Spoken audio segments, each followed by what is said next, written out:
All right. Got the message up on Twitter. Oh, Boss Page, how are you doing? Let me switch over.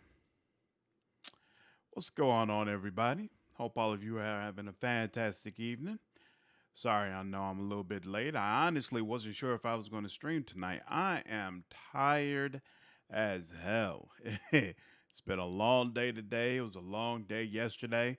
I decided I'm going to go ahead and stream, but I might not stream the 3 hours that I usually do. So I'll probably make it to at least 12 o'clock, which is another hour and 45 minutes. But I don't know how much further I'll make it beyond that. I am absolutely beat right now, but hope you all are doing okay.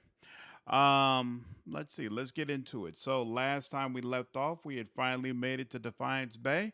I definitely want to try to make some more progress through the game and get to the point where we're getting through some more of this material. I feel like we've been making, ever since that first episode where I know it was heavy on me going through the chat. I feel like since then we've been making some pretty good progress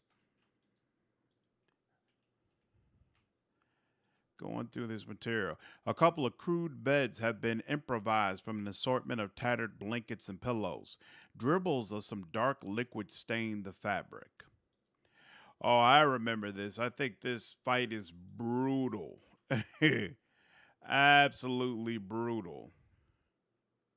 And yeah, you got to steal that. So we won't do that right now. Someone has peeled the labels from these bottles. They're stuffed with a dark, gunky pulp that gives off a pungent odor. Ooh. The guard holds up a hand as you approach.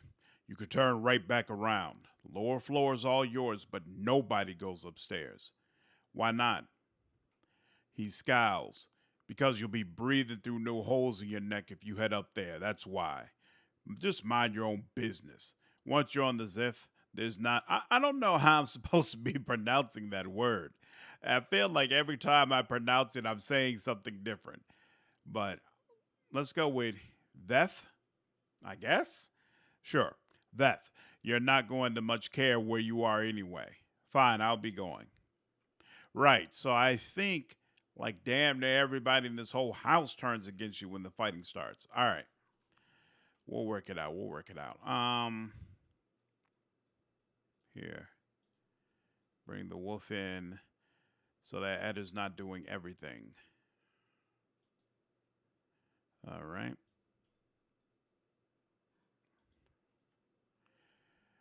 And I do hope you're in here to do some business. He glances at the nearby guard. Perception 12. Seems like a lot of guards for one man. You must be popular. Prentice raises a brow.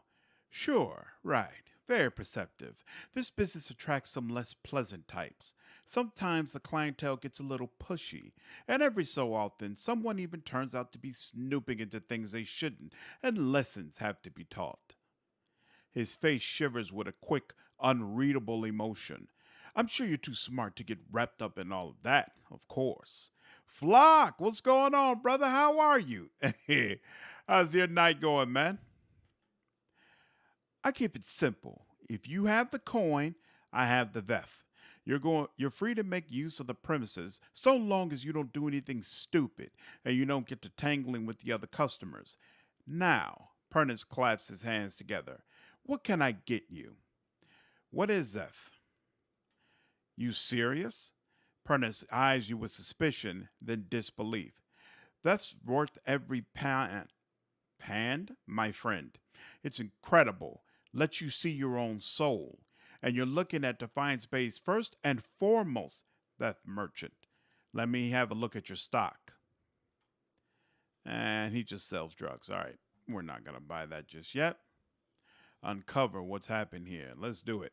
Give him Canara's ring. Canra asked me to give you this. All good? Good to hear, brother. Good to hear. I've been doing okay as well. Except I'm tired as hell. So I might only stream like an hour and a half today as opposed to my usual 3 hours because it was a long day yesterday and it's been a long day today. But I want to at least get some streaming in. Burness takes the ring and turns it around his fingers. Nice. What's this for? You don't recognize the wedding band you gave, Canra? Pernick laughs. Oh, yeah, I see now. She's making a statement, is she? Good riddance to her, then. Sorry I ever spent the coin to begin with. Now, is that all? She seemed to care for you. Why are you doing this? Plenty of stars in the sky. Tell her to go set up in the salty mass if she's feeling lonely. Pernick shrugs. Me and her are done. Skarbaka, what's going on? Glad you were able to make the stream. Glad to finally make it one of your live streams. Been watching your videos for a while. Thanks. I really appreciate the support. Glad you were able to make it today. Keon, what's going on? Glad you were able to make it. Yeah. This week has already been long for me, man. A whole lot going on at work, but I'm still going to try to get some gaming in. Seems a difficult thing to forget, giving your grandmother's ring to someone. Maybe she's just not worth remembering, eh? Pernick snorts. While you're playing lapdog for her and all, why don't you go back and tell her to keep clear of here? How dare you hit your own fiance? How can you live with yourself? She was asking for it, Pernick growls. Sort of like you, right now. Maybe you ought to quit digging around in affairs that don't concern you. Me, I've got business to get to. He points. Doors that way. Something's not right here, and I don't plan on leaving until I find out what's going on. Pernick's eyes narrow. Then you won't be leaving at all, friend. I was tired of wearing this face anyhow. He raises his voice. Guards, to me! All right, so how's this go? Oh, he transports somewhere? Oh. Oh, no, he just... Okay, there's that myth. Good Lord, there's a lot of these creepos. All right. He's going to do what he needs to do. You. It's time for the beam. You. Also time for the beam. You. I guess we'll just concentrate on this person. You. We kind of need to wait, but let's see how this goes. Oh, yeah. Oh, that was quick. Stop. Nereid staggers back, holding a bloody hand in front of him. I give up. Just leave and I'll go peacefully, all right? Too late. Oh, that was interesting. Why'd that trigger so quickly? Is he already down? Doesn't seem like he's already down. Oh, wow. Ooh, what is this? Bargaining. Oh, that's right. She has the gloves that do that. That's cool. All right. You. Oh, yeah, they're going down very, very nicely. Very, very nicely. You. Like some healing going on. You. Let's see if we can go ahead and clear out this murk. Oh, yeah. You. Let's get some, let's pause all this. Mm-hmm. There we go. Ba. Nothing's perfect. Joshua, hope you enjoy Pillars of Eternity. I'm playing through the sequel again. I love Eeyore and cannot wait for Avowed. I am right there with you. I was actually, whoa, where are you going, Nutter? You stay right here. I was really disappointed in the Microsoft show that we didn't get more information about Avowed, but definitely looking forward to hopefully getting some information real soon. Love the Eeyore universe. And yeah, I feel like the sequel to this game is actually better than this game in a lot of ways. And so I'm looking forward to playing through it on the channel. I remember this fight being a pain if your people don't start in the right fights. Yeah. I remember the first time I did it, I brought my main character into the room. Bad idea. This book of Valiant Love Sonnets has a dedication on the first page. To my beloved, Canra. Unless your main is built, like a tank, he's not going to be able to survive being that close to the action. We already did that. Ian, what's going on? Glad you were able to make it. This is such a good game. I think Pillars of Eternity 1 was the first game I ever kickstarted. Yeah, I remember seeing a video with them talking about how surprised they were at how well the Kickstarter did. The pots are crusted shut with some unidentifiable gunk. Yeah, I mean, I think this game really kind of set the trend, right? I think before this, developers weren't really sure whether or not Kickstarter was the way to go if they couldn't get, major funding for their game. But Pillars of Eternity proved there was definitely a market for it if you could prove that the game was really going to provide the service that fans wanted to see. What's the deal here? I think we'll freeze these people. And then boom, ba-da-da-da, he'll do some of that. Mm-hmm. Got you, Eder, no problem. Oh, yeah. Oh, yeah, these people going down real good. Oh, wait, what are you doing over there? I didn't even notice you. So definitely want to get you frozen. And Pain Lick is probably a little late for that, unfortunately. So we'll do that instead. There we go. And there we go. Very nice. Very, very nice. Speaking of things Obsidian is doing, I noticed on Twitter, I think it might have been yesterday, that I guess they're making a TV series out of Grounded. I've actually completely ignored Grounded thus far, but I was curious. Is anybody here on the channel, have you played it? Do you feel like it's a game worth checking out? It appears as though someone rummaged through this uneven row of books in a hurry. These jars are chipped and cracked as if knocked to the ground and set back in place.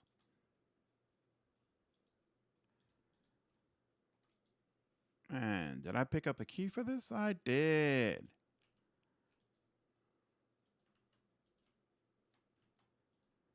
One side of the overturned vase is splotched with crimson.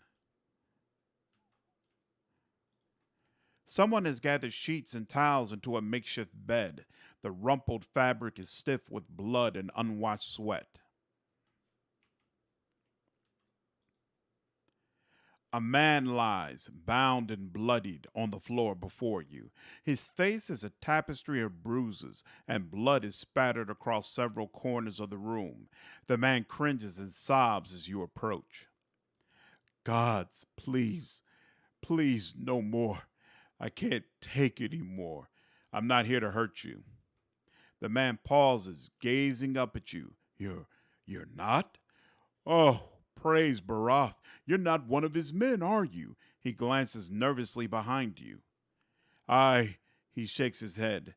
Please, I don't know who you are, but my name is Pernisk. This is my house. You have to help me. Then who was that downstairs?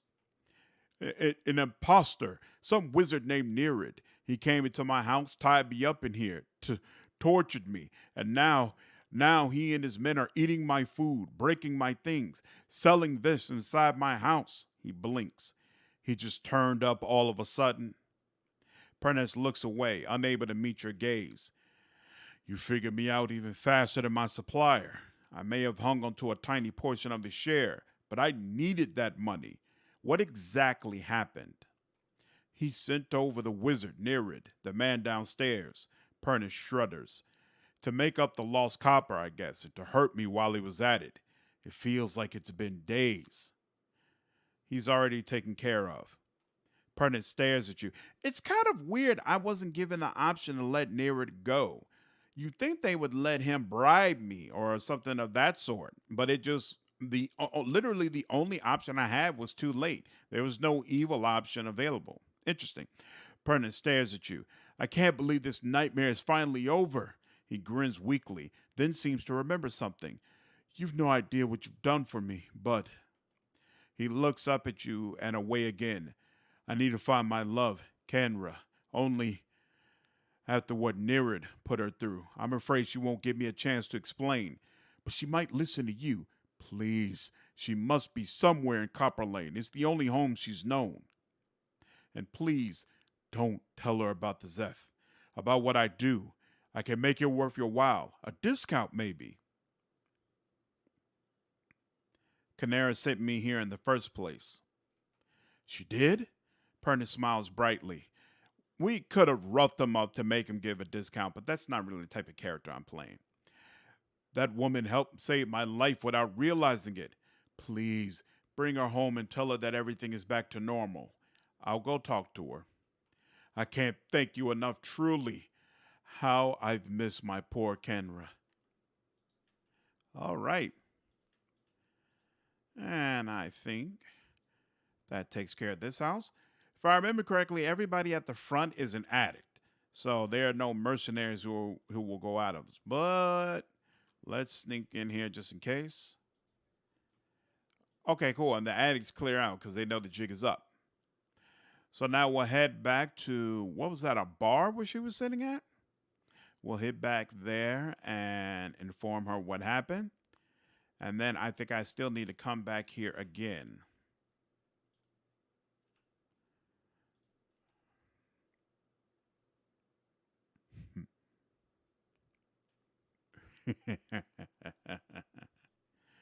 We're out of that mud hole, the Gilded Veil.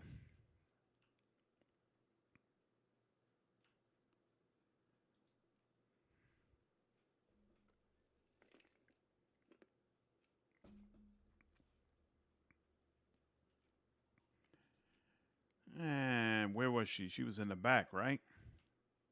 Here we go.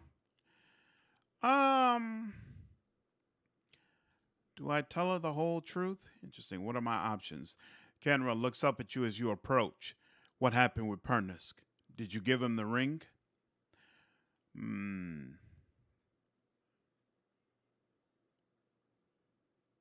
Let's see what happens if I tell the truth. Pernisk was being impersonated by a powerful wizard. However, the real Pernisk also deals death. She blinks at you, stunned. I had no idea. Pernisk, he. She brings her fist down on the table, sloshing her drink. Damn it! How can I trust him after something like this? That he's lying to me for this long. She runs her hands through her hair and takes a deep breath. I should just be glad I found out about this before the wedding. He still loves you.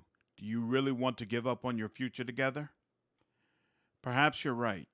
If he's willing to give it up, we can work this out. Seems worthwhile to give him a chance anyway. Oh, and take this. She unclapped something from her neck. Picked it up from one of the merchants to help me stand firm in my decision. I'll be fine without it now. There we go. Okay. So let's see if I go back. I don't remember if the only thing he deals is drugs or. And I don't even remember what that particular drug does, so I should check that as well. Here we go.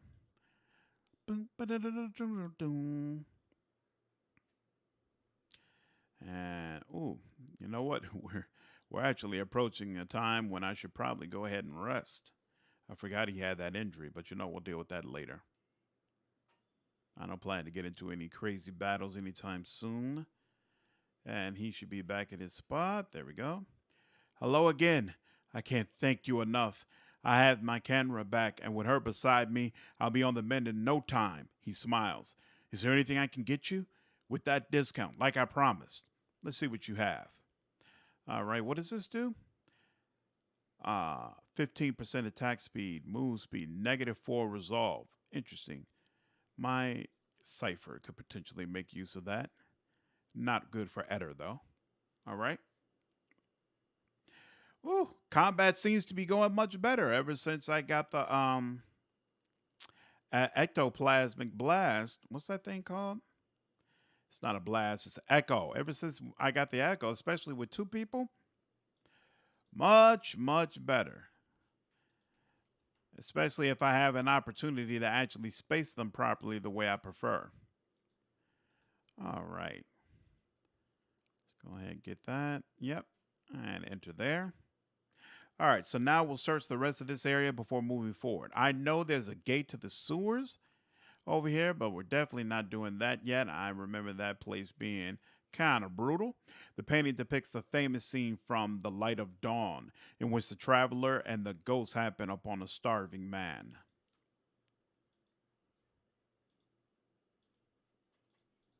Grab some beer.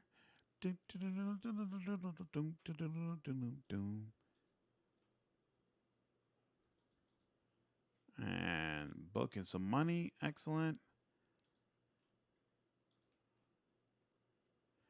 Unlocking this will require the proper key. Okay. Some point I'll come back.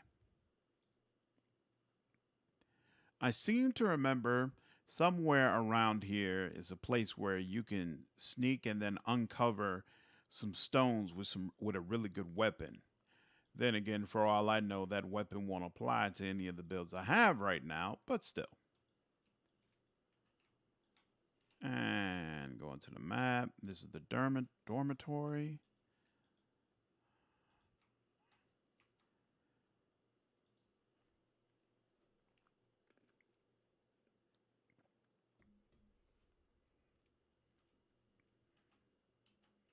What is this place? Spilled tea, empty ink pots, and one detailed sketch of a fire breathing old dwarf are all that remain of a long study session. What? How? Oh, was I not paying attention? Was there the eye under him and I just didn't realize it? I swear there wasn't. Come on, man. Autosave after I open the door. Isn't that standard? There we go. No one can see us. There we are. Okay.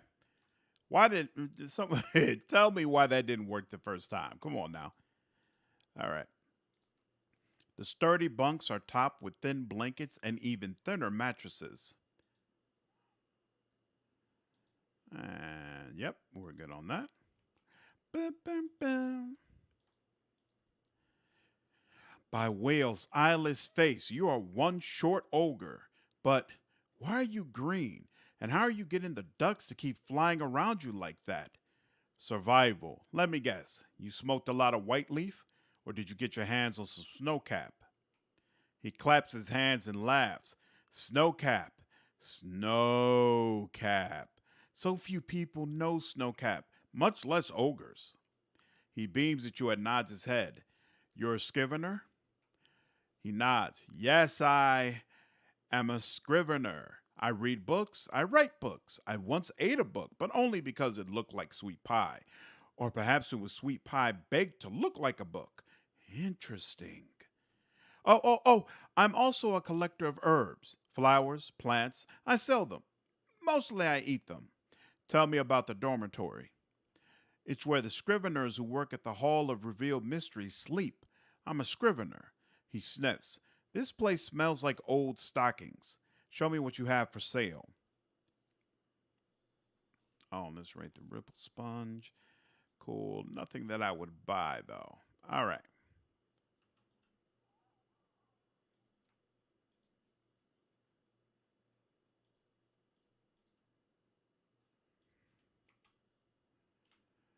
They're all regular scriveners. That's fine. Same one, sturdy bunks.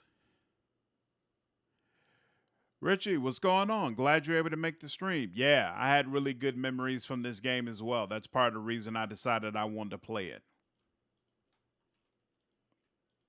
And apparently the channel agreed. When I did that poll, everybody was like, Pillars of Eternity, that's what I want. Beat out quite a few other good games. And I'm not sure that actually works. So here, actually, let's bring you all the way up here and take your stealth all the way down. Boom, boom, boom, doom, doom. There we go. And yep, that worked. And that's just a scrivener. What's to say? A rancid stench rises from the basin. The dishes at the top of the pile are flecked with morsels of meat and cheese. Those at the bottom are coated in a slimy fuzz. That sounds disgusting. Excellent. All right. Cleared that out.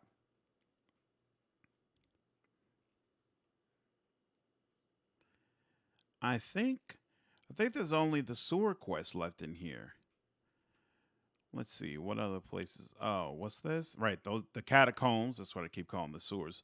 Oh, and we've got the Hall of Mysteries over that still need to be going through. Okay, cool. Scrivener. In fact, I don't need. We need. Think we need to use slow mo while we're out here. There we go.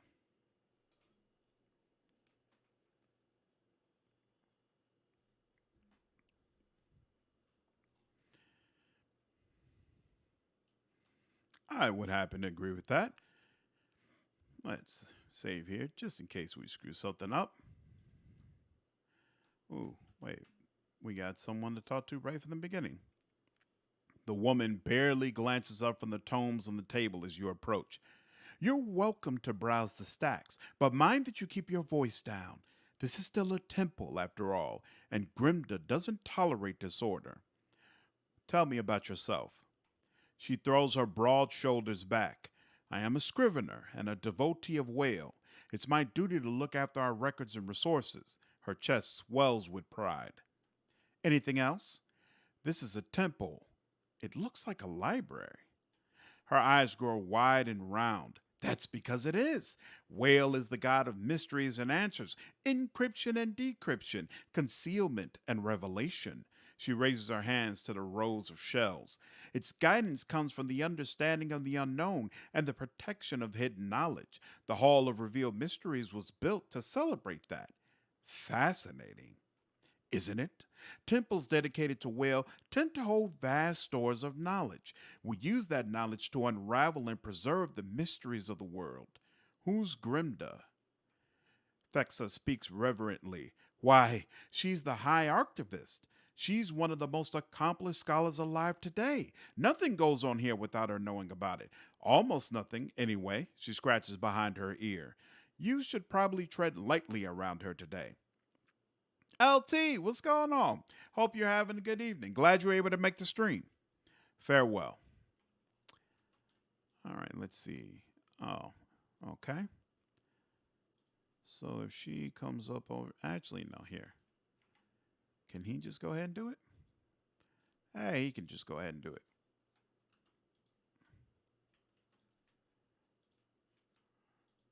I shall listen for them. Priest of Well, no entry into the archives without Grimda's permission. And those are the Elder Archives. Okay, no problem, no problem.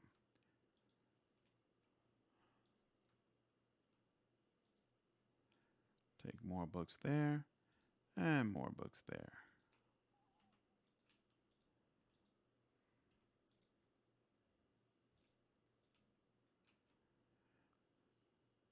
And these are just more regular priests. The books on these shelves cover the history and mythology of Old Valia.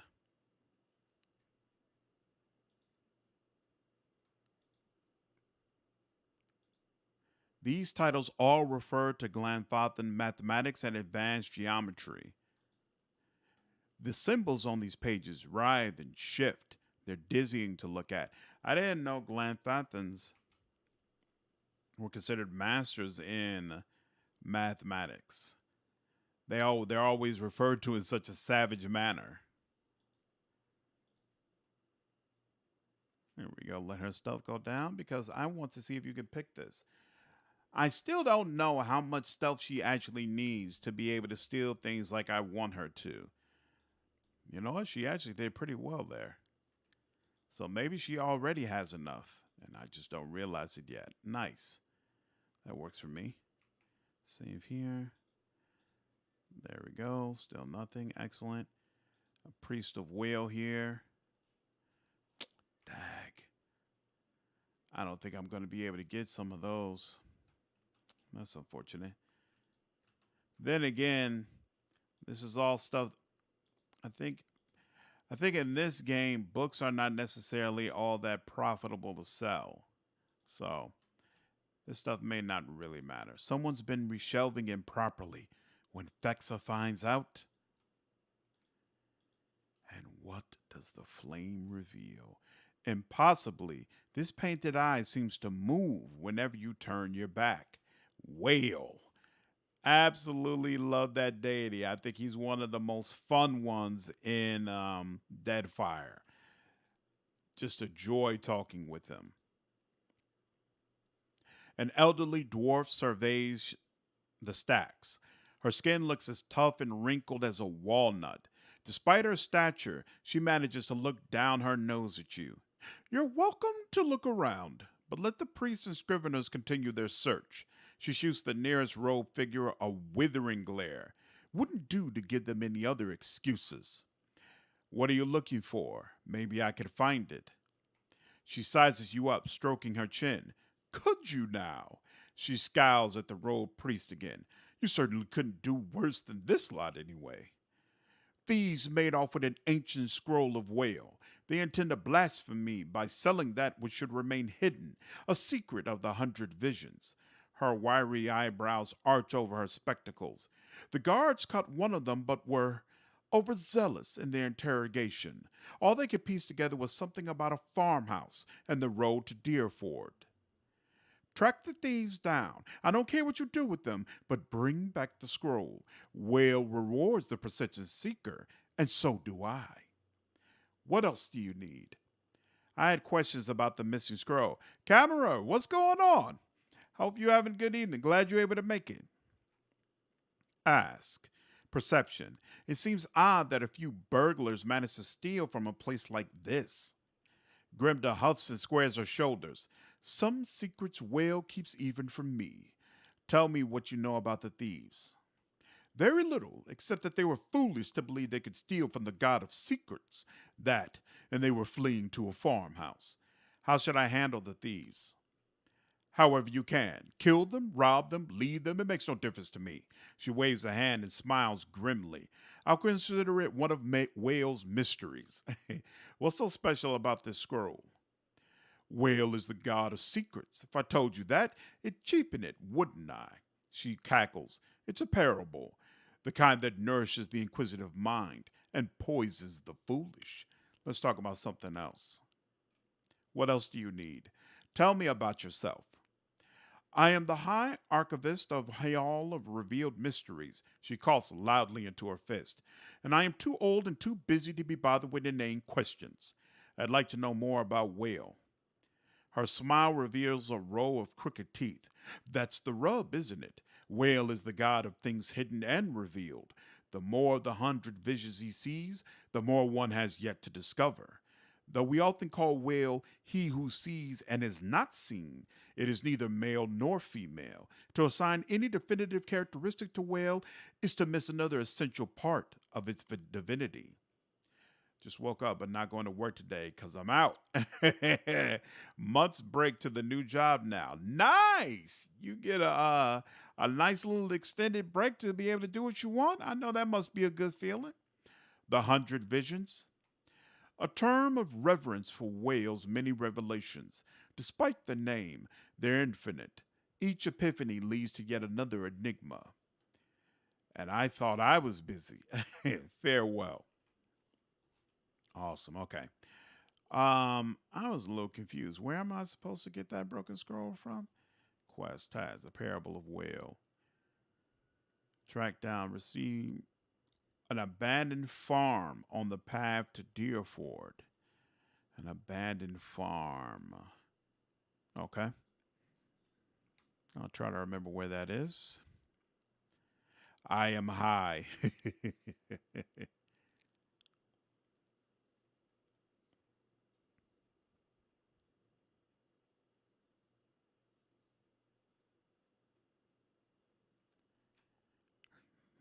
Awesome. Okay, it's daylight now.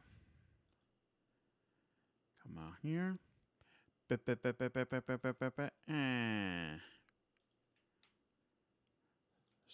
Another scrivener. This is the way out. Oh, you know what? Now that I think about it, I could have been hitting all those exits so that I could at least unlock the places. But you know what? We'll worry about that at a later time. Crumbled loaves and shredded flyers float on the waters. Commoner. Actor, understudy.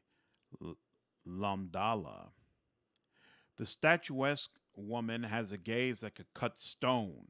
She turns her chiseled cheekbones to the sky and favors you with a look of acknowledgement. Her eyes shimmer under silvered eyeshadow and a razor precise line of kohl. Before you can speak, she throws her hands up in dramatic fashion. Autographs after the performance, please. Great art requires great concentration, and greatness is expected from the Revel of Stars. What is the Revel of Stars? We are the finest theater troupe in the city. We believe that the best art is immersive and true to life. She looks at the amphitheater with a rapturous expression. We stage our performances right here in Copper Lane for the edification of all. I suppose I could spare a moment for a fan. What do you do? That depends entirely on the demands of the role. She lays a slender hand on her chest. I am the pallid knight, the widow of the wood, and the warrior queen, Maka, all at different times. To live a different life each day is a glorious thing indeed, my friend. The grieving mother retreats from the actress. Her mind deceives, her voice enchants. She seeks to become what you desire, to blind you to the truth. Do not trust her, watcher. Does the Revel of Stars take in many new members? But of course, good drama is a balm to the soul, and we wish to offer a true theatrical experience to as many as possible. What kind of members do you take? We'll take in the new and old, the tall and small, the experienced and inexperienced, whoever is best suited to fulfill a role to the utmost. How long do you keep members? As long as they are able to satisfy the demands of their roles. She smooths a wayward strand of hair. True acting can be a grueling process, so some last longer than others. I'd like to ask something else. Very well. If you happen to know any aspiring thespians, please send them my way. Her lips stretch into a hungry smile. We always have a place for novices. Farewell. Okay. And Kadal. I don't think we talked to you. Sorry, I can't talk right now. The benches are strewn with chicken bones, bottles, broken bottles, and greasy scraps of paper. All right.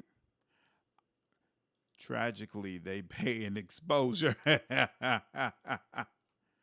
I knew I was about to say, I remember there being something secret down here. A scarab's figurine. What's this about? Boom, boom, boom.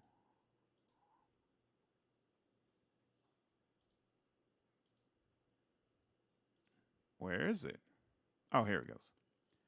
Once per rest, summons 3 beetles. Well, well, well, that's interesting. Who's most likely to be standing around with nothing to do? Not either of them. I guess Olive is the one most likely to be willing to just throw that out real quick. Nice. Okay. Boss Page concurs. Also, they eat the bad actors.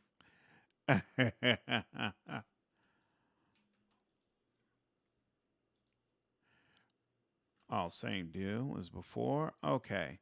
Um, that's catacombs. There's a guy talking back over here.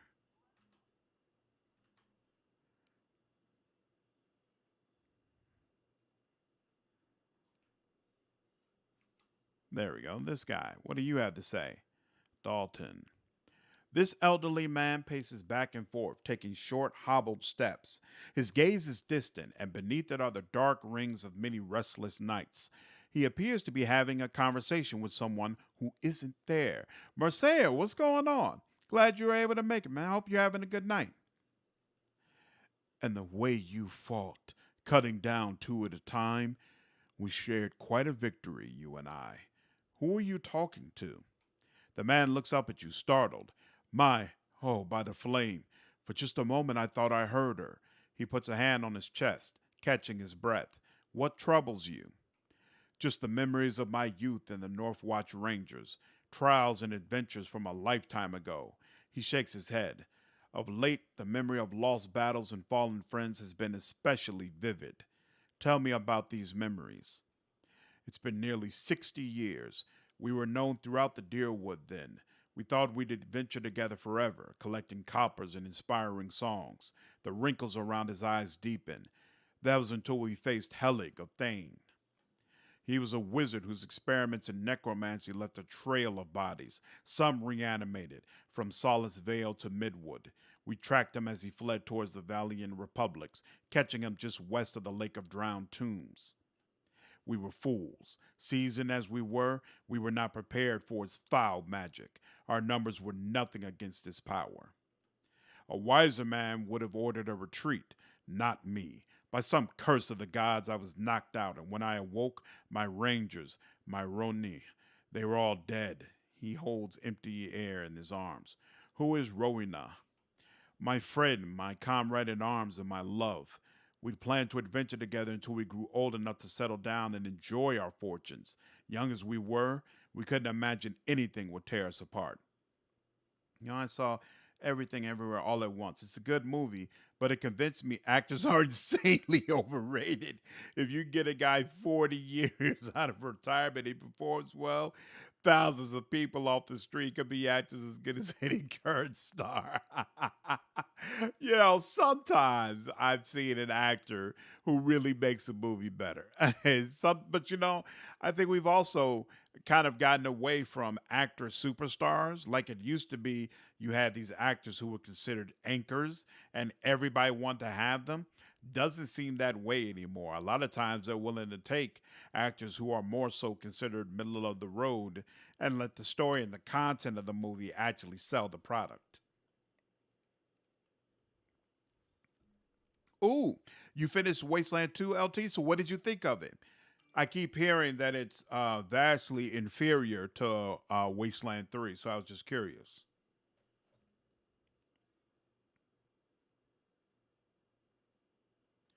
Um, How's the PlayStation going so far? I got no complaints. Slowly but surely. I'm tired as hell today, so I don't know how long I'll be going. But just trying to get through more of this Defiance Bay content. I know this is a long game, so I want to make sure we're making steady progress on it every week. Hopefully, I'll be able to do some streaming Friday as well, so we can make even more progress. I know this sounds like an old man's madness, but I hear her. A voice just over my shoulder, calling to me in my dreams. At night, I see her wandering the catacombs beneath the city, trying to escape. Foolish as it sounds, I can't shake the idea that she's somehow down there, waiting for me. I've even ventured below, though it damn near cost me my life. He hesitates. Were I half the warrior I was in my youth, I'd search every grave and rat hole. As it is, I'm stuck in this feeble body, and the agonizing notion that my love is somewhere down there beyond my hope. I'll search the catacombs for a sign of Rowena. Tears sprang to the old man's eyes. There's an entrance just southwest of here, on the other side of the canal. He sniffs and wipes his eyes. You are truly a gift from the gods. If there's anything you can find of her. All right. So we have a quest and a reason to enter the catacombs. Something I will not do just yet. Because I know that is rough. Yeah, I'd probably give it a 6 out of 10. Definitely an unpolished game. Really? Okay. So even after all this time, it's still unpolished. That's interesting.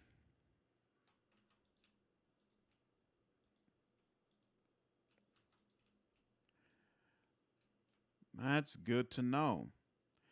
Yeah, I'm weighing whether I'm going to give it a chance or just go ahead and skip it. Psst, over here, mister.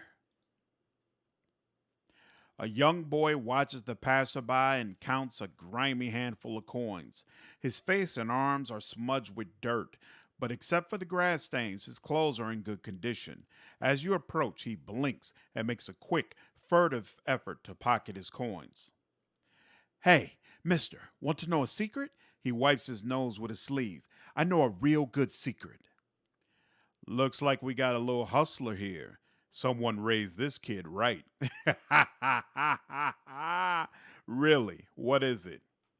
He shrugs and clasps his hands behind his back, kicking a loose pebble. I just saw folk hiding some really neat things. I could show you where, but mom and dad told me not to talk to strangers. His eyes slowly roll up at you. but maybe you could help me with something. Then we wouldn't be strangers. Help you with what?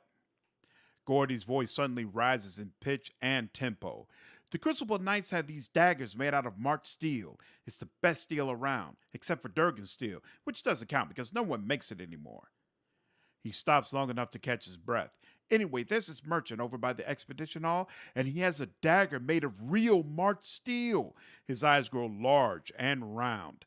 He said he wouldn't sell it to me because I'm a kid, and kids don't know anything about daggers. But that's not true. I know lots about daggers. I know about the different kinds of steel. I know how the Crucible Knights make them in a forge. I know that the tip can pierce low gauge scale armor. That one that's good and sharp can cut through bone. See, I know plenty about daggers, and I really, really want this one. And if you could just get it for me, I promise I'll never, ever ask anyone for anything ever again. I used to have a knife when I was his age. I don't know a better way to learn what you should and shouldn't stab. I say we give him a chance. Sounds reasonable. I'll get it for you. Gordy jumps up and down, whooping and hollering. I knew a real adventurer would understand. He points to a large building. There's a big merchant over by Admin's Den who sells weapons. He's the one with the dagger. I'll wait right here for you. His gap-toothed grin stretches from ear to ear. All right, let's go ahead. I don't know how much that dagger costs, so let's check that. I played Wasteland 3 at launch and actually thought it was worse than 2. It was incredibly buggy and the story is pretty mad. My recent game was Legend of Heroes, Trails in the Sky FC. It's quite a good big JRPG. Very slow paced because it's in a continuous trilogy. I like the characters very much. Also, your unique magic system. Yeah, I know Wasteland needed a lot of patches, which is part of the reason why I want to play it again because I know it's a much better game now than it was at the time that I played it. Story wise, yeah, I didn't feel like I was overly impressed by the story. More so, I like the environment, the humor, and the combat was great. And I felt like some of the dialogue from specific characters was really cool as well. But the actual main plot line that you go through, throw away. It's not all that. It's not all that great. Yeah, I can tell they passed and balanced a lot of stuff on the last time I played Wasteland 3. Absolutely. Anything in particular you'd like to see? I'm looking for a particular dagger made of March steel. Just like the Crucible Knights use? Let me guess. You were talking to that kid, right? He laughs and shakes his head. I'd be tempted to sell it to you anyways and let the little rascal learn his lesson, but a pack of adventurers already took it off my hands. Intellect. If March steel daggers are only given to Crucible Knights, how did you get your hands on one? Igran pauses mid-polish, his claw slowing over the blade. A lot of steel passes through my hands, friend. I don't make it my business to ask where it all comes from. I'm not trying to get you into trouble, but you should be careful about what you trade and whom you trade with. Trafficking in stolen goods is risky. He grunts. Appreciate the concern, but there's no need to worry. I keep my nose clean enough. I probably should have asked for the damn discount. Oh well. Those adventurers you sold the dagger to, where are they now? Folk like that only visit Copper Lane to crew up at Admin's Den Expedition Hall or down a pint at the Goose and Fox. And since they weren't heading to the den, well, you've got my best guess. Tell me more about the dagger. He oils the cloth in his hands, made out of a high purity iron ore that comes out of the White March Mountains. Traditionally, the smiths at the Crucible Keep have smelted it into daggers and swords, which they only give to the Knights of the Crucible. Of course, I'd be surprised if that kid didn't already tell you all of this. He grins. Leave.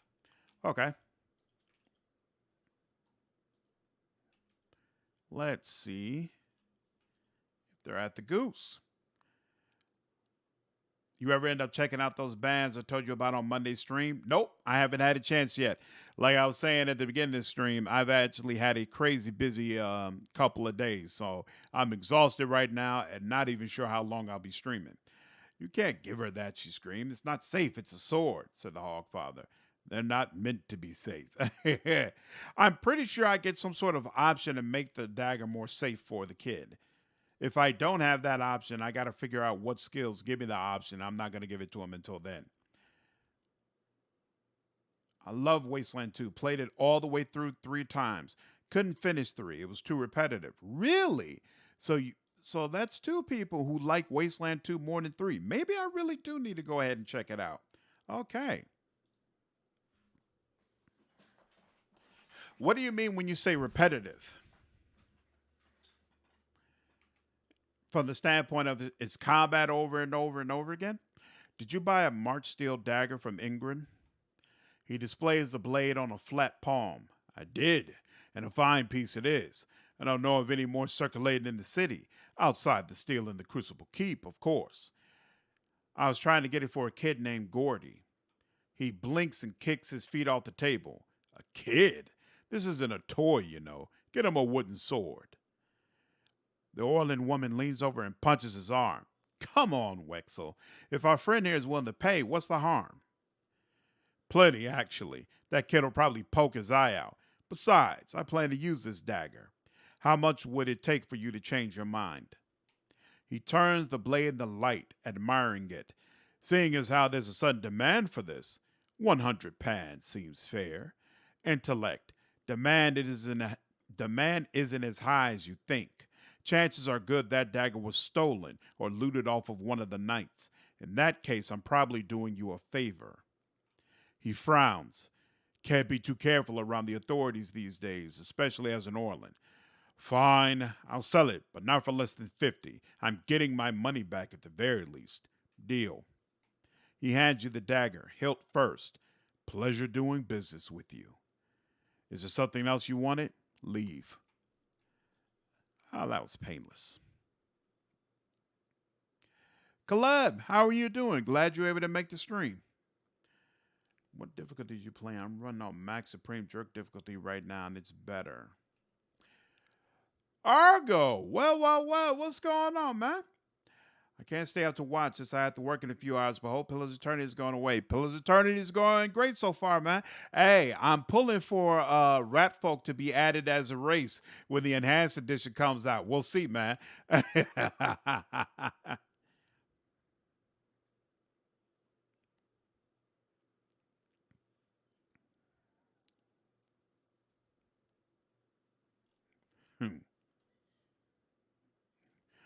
Always, always an option. That's awesome. As a quick update to Jolie Bendo art, I am commissioning for you. The artist got the sketch done. So hopefully it'll be done in a couple of weeks. Thank you. I appreciate it. Really looking forward to seeing it for the first time. All right. Actually, let's do a full save here. I think your survival rating determines whether or not you can teach the kid.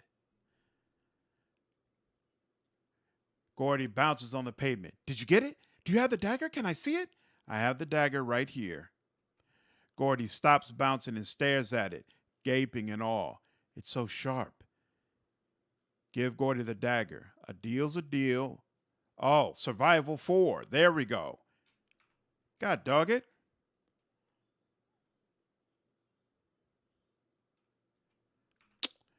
Well, that's not going to work. Okay. Wait, I thought I had a survival of 4 already, though.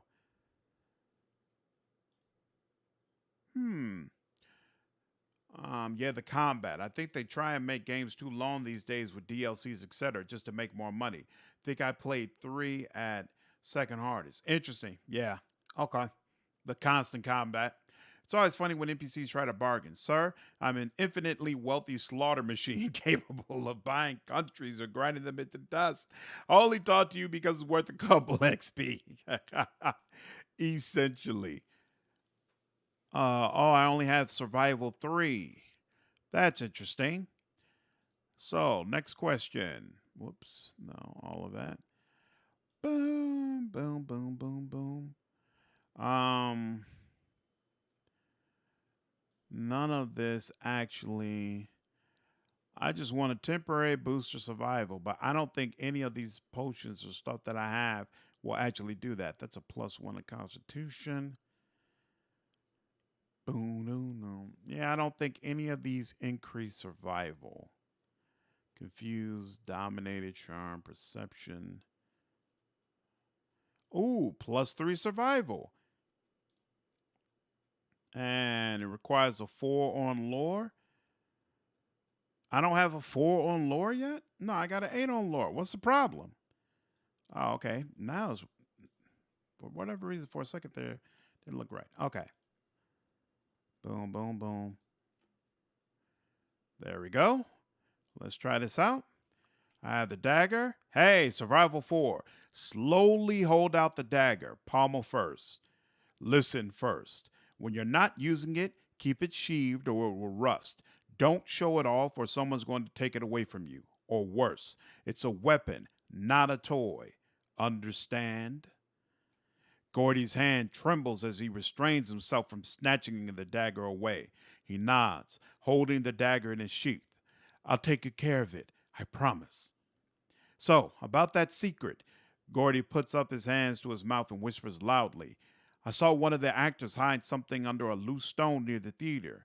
Probably nothing as good as a March steel dagger, though. Great secret. I already knew that. Tell me something else. Nah, he has nothing else to say. Thank you for telling me, Gordy. Bye. Awesome. Okay. Um, Dang, Samori, really the type of who friends with everyone. Thanks, man. I appreciate it. I try to be a chill person. Plan to play the second game? Absolutely. Oh, yeah. Playing Pillars of Eternity 1, Pillars of Eternity 2, and we're going to play Tyranny. All of it. All of it. All of it. Um, did I have a specific place I wanted to go next? You know what? I think I do want to go to First Fires next because I know that's where the Crucible Knights are. So I want to talk to them. What's the worst that could happen? The kid's got a head full of eyeballs. It'll be fine. Nice. All right. We're good now. Do do do do do do.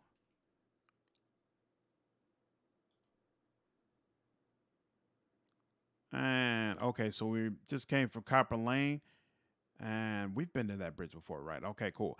So Heritage Hill is where we have to do the major quest. It's going to be a while before we get there. A lot of stuff going on the Andra's Gift as well. So yep. First Fires is where I want to go. Then next we'll go to Brackenberry, and then finally we'll go to Andra's Gift because I know there's two major combat things that happen in Andra's Gift. So I'd prefer to have everything I possibly can already set up before we go there. Boom, boom. A noble, a noble. What's this door for? Oh, yep.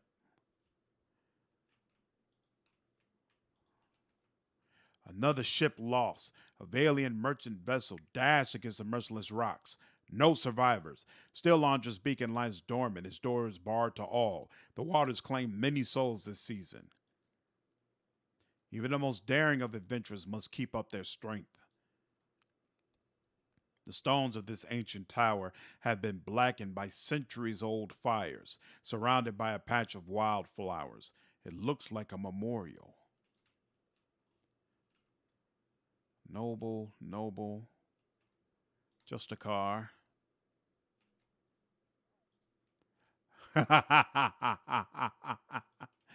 We demand to see the Duke.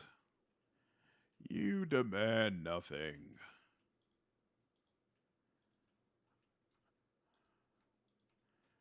Do these. Where does that door go to? Same there. Check gear for it. What are you referring to, Colette? Oh, yeah, it's the same place. Okay, cool. Um, Only people with official invitations are allowed to observe the animancy hearings. No problem.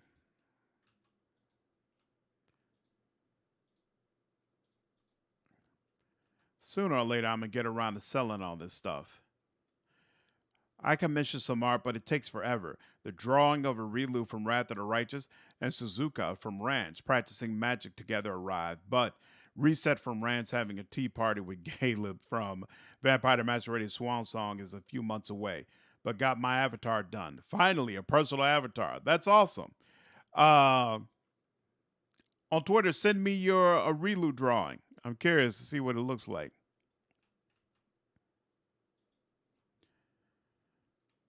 Boom, boom, boom.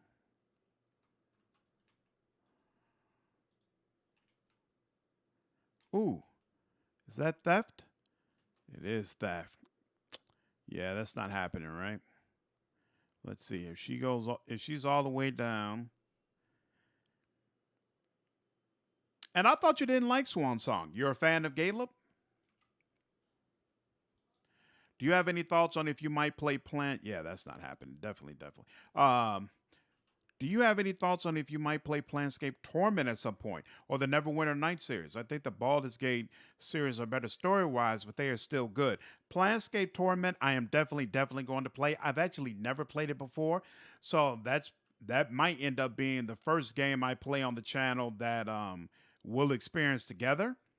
Neverwinter Nights, I'm not sure. That's something that the fans would have to the community would have to vote and say, "Hey, this is something we want to play." It's not something that I would choose to play because, like you already stated, um, the story is kind of weaker compared to the games that I would usually play.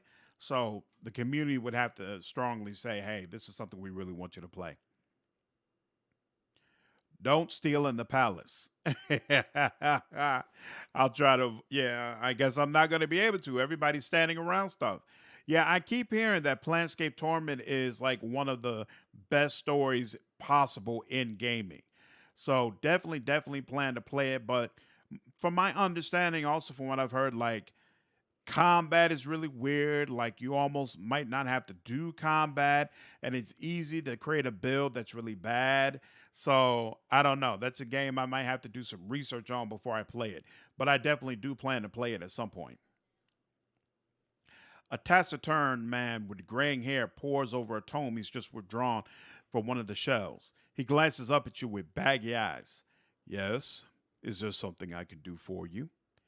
I'm looking for militia records from the time of the Saints' War, trying to find out what happened to someone. The man clears his throat. We've had a number of inquiries about such information. I'm afraid we've had to bar access to the public. Seems there is still quite a number of folk in Deerwood who bear ill will toward Red Sarens. It would be irresponsible to surrender their names to just anyone. Many came to settle here as refugees. Perhaps if you were more established in Defiance Bay, things would be different. But I have no reason to suspect you to be any different from the others. There is something peculiar about the record keeper's inflection. The differences are subtle, but it does not sound like any native Deerwooden you've heard. You know what? He really wants Editor to have this information. We're going to take the might option. I take what I want. The record keeper frowns. In the Duke's palace? I can assure you that you do not. Besides, without my assistance, you'd be sifting through scrolls for years. We've come a long way. I just need to find out about my brother. I don't even know what side he fought for. You must understand. I have heard many such stories. I'm afraid there is nothing I can do for you. Farewell. So, you have to have a certain amount of. If my reputation with the city were stronger, my reputation with the city is currently neutral. Oh, I'm a hero in Gilded Vale and in Deerfoot Village. But House Dominel considers me a troublemaker. Ooh. Okay. Hey, I don't think I went in here. Frigga. A stone figure of a warrior's gate. A stone figure of a warrior gazes toward her raised hand. It's empty, but the palm and fingers are blackened. Neverwinter Nights is good, but severely aged. Neverwinter Nights 2 is really good in every way, especially because it leads to Mask of the Betrayer, which is one of the best D&D things. Planscape Torment levels good. Interesting. Torment builds are easy. You start with Wisdom 18, Intelligence 17, Charisma 13, and search for a magic teacher ASAP. The rest of the game is easy. Mental stats are mandatory. Ton of dialogue is key to them. Okay. I'll be when I'm ready to play Planescape Torment, I'll be sure to circle back with you, Camera. Boss Pays is very fair. I would do a bit of research on Torment before you play it. Yeah, you might want to do some research first. I know I wish I had before I played the first time. That's what I figured. Those old D&D games have such good writing. Absolutely. Absolutely. Baldur's Gate, Planescape Torment, definitely heard good things. Speaking of research and games, though, since you already know about the Flail of Ages in BG2, I'm curious how much you know about the games, or if you had just research info for your build. I played through the Baldur's Gate 1 and Baldur's Gate 2 years ago. So I remember very little about them. I have never played Throne of Ball. Basically, I played through Baldur's Gate 1, played through 2, and by the time I had finished 2, I was just sick of the game. So even though I've heard great things about Throwing the Ball and really want to play it, I just couldn't bring myself to do it. So this time when I played through it, I'm actually committing to I've got to go through Throwing the Ball. I'm actually giving serious consideration to stopping my Baldur's Gate playthrough and just waiting until I stream it. I think I'd have a lot more fun with it if I was doing it as part of a community that also enjoys the game. Because it's so much older and it's not in the era of games that I started with. Like, even though I'm old enough for it to have been, I wasn't allowed to play games when I was a kid. So I didn't start playing games until I was an adult out on my own. So it's not really part of the original slate of games that I really started with. And it's just all right for me playing by myself. Plus, Baldur's Gate 1 isn't as good as Baldur's Gate 2. So I think I might end up waiting to just stream it with the community and then cutting my little videos and footage from there. But we'll see. We'll see how it goes. The woman's head is bowed as her lips move in prayer. Just as you approach, you catch her glimpsing at the statue near her. She notices you and forces a smile. Praise be to Magrin, and welcome to her temple. How may I be of service? I have never seen Mask of the Betrayer played. Interesting. I keep hearing about Mask of the Betrayer. Maybe I should play it at some point. I'll finally get to catch the legend live. Appreciate it, Bad Fred. Glad you were able to catch the stream. Hope you're having a good night. I second everything what Camera said about Neverwinter Nights 2. Neverwinter Nights 1 is kind of meh, but Neverwinter Nights 2 is fantastic, especially the Mask of the Betrayer DLC. So do you need to play the first one to understand the second one, or are they really not that related? You see him upset. What's wrong? Hey, actually, Temple. I thought this was a palace. It's both, really. It's the palace from which Duke Avar governs, but it's also a place of honor and worship for Margaret, the goddess who led us to independence and who has always watched over our city. Her smile falters. You seem upset. What's wrong? Her shoulders slump. This is about the fires, isn't it? She puts a hand on your shoulder. They're just symbols. You can't put your faith in them. Perception. Only symbols? Is that why you're so distressed? No, I just. She sighs with a hiss like a release of steam. I've kept them burning steadily for 15 years, but I haven't been able to conjure them for months now, and people need to see them more than ever these days. What does that mean? It's my devotions and prayers that keep them lit, but lately when I try to pray, all I can think about are the hollowborn all over the city, the grieving families, the refugees. She shakes her head. How could Margaret allow us to suffer like this? What strength do we gain from a soulless child? Durance grunts with disdain. What strength do we gain from adversity, from trial and test? The fires don't wither because she lacks in faith. They wither because she does not understand how to be faithful to a whore. A whore who wants neither praise nor devotion. A whore wants to be compensated for her services, and Margaret is paid and pleasured in sweat and struggle and pain. This mewling imbecile is unworthy of Margaret's womanly heat. Durance is one of a kind. You should. It's a direct sequel. Okay. For I see they're loosely related. You could play MOTB directly, but it detracts from the experience. And Neverwinter Nights 2 is really competent as a D&D campaign. Got you. Okay. but you play the same PC and it's a mythical level adventure. Playing Neverwinter Nights 1 will give you some background info for the city and a few side characters, but honestly, I don't think it's that needed. You could just do Neverwinter Nights 2 in the DLC. Interesting. Or I could just look up online and know the story of Neverwinter Nights 1 and then be ready to move forward.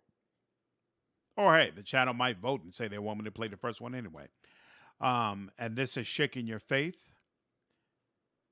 She nods, running her hands through her hair. But I believe Margaret may be speaking to me again. She frowns and casts a quick glance in your direction. This will likely sound so far-fetched to someone like you. Lately, I've been seeing visions.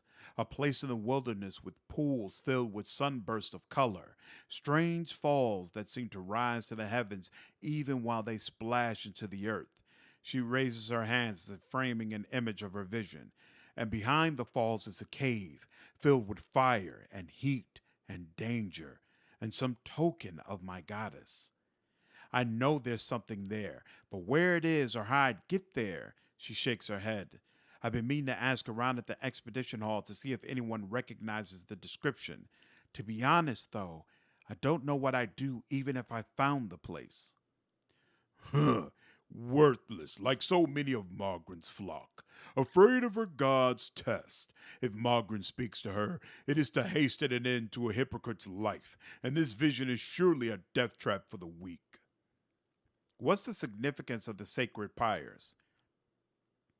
They symbolize Margaret's power and guidance, and right now, the people of Defiance Bay need to be assured of her presence. She crosses her arms, staring at the statue.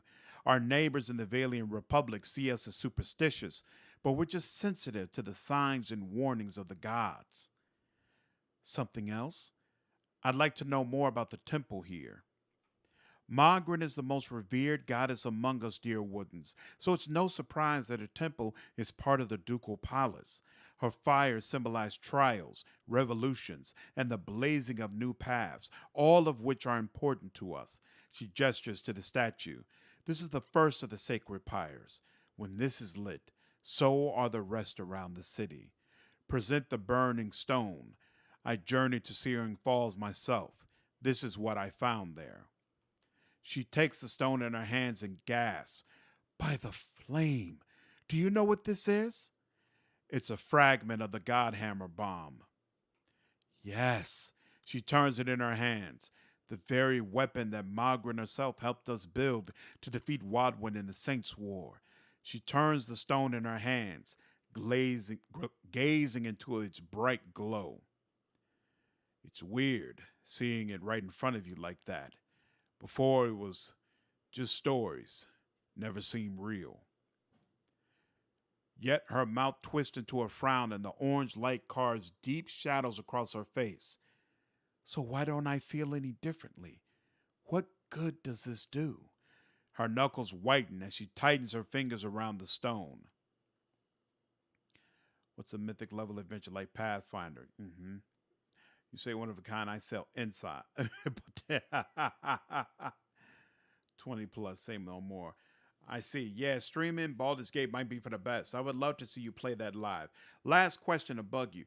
Did you consider any mods like the Baldur's Gate NPC project to give more life to BG Baldur's Gate companions? There are mods like that. Yeah, Boss Page. Argo had mentioned to me that there's a mod to flesh out the companions more and to give them more quests. I did not install that because honestly, I haven't done any more of my playthrough since the time that we had that conversation. But if I was going to do a full playthrough, that's definitely something I would do. That's also part of the reason I feel like it'd be more fun to stream it, because I could just throw on a bunch of crazy mods that people who play the original game would probably appreciate. The only hesitation I have about live streaming it is that I know there's going to be a bunch of people who are going to be like, you should be playing at the hardest difficulty, and what's the point of playing normal? There's no way in hell I'm playing Baldur's Gate on insane or whatever difficulty that is. Hell, I might put it at easy. Like, I barely understand what's going on in that game compared to other D&D type games that I play now. So that's my only hesitation. But I'm pretty sure at this point I'm probably just going to go ahead and wait and stream it.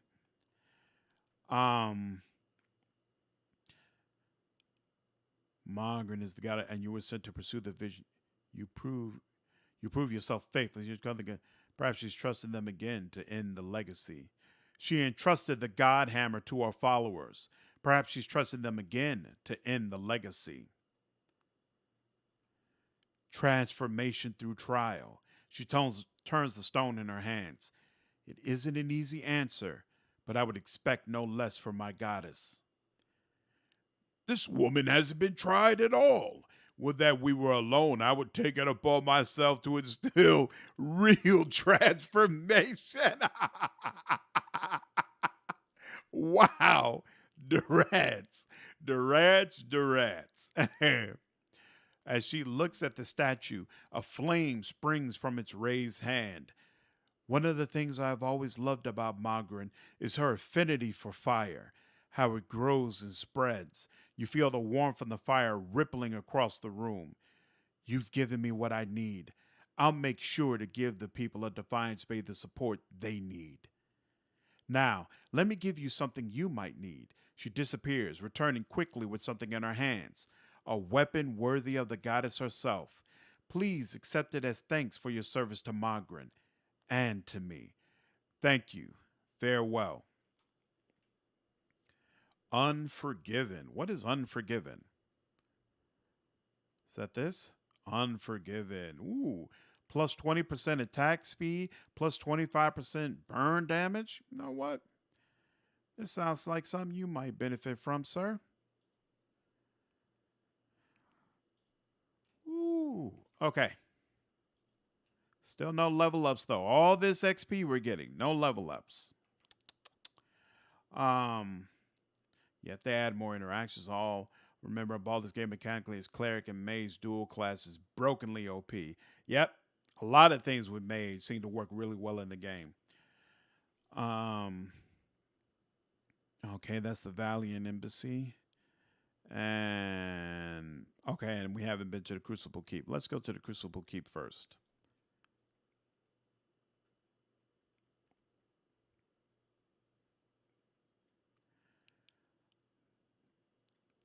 One thing they didn't balance was all those horrible 95% chance random number generation misses. Makes me want to smash my keyboard, almost as bad as XCOM. Yep.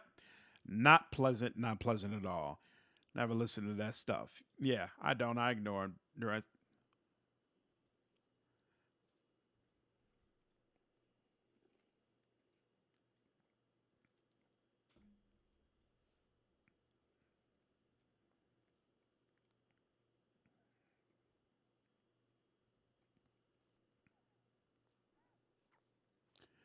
I'm definitely not installing that mod. Yeah, the stratagems, they can keep that. People were major scripted instant protections and more spells and such. Absolutely. Who are you?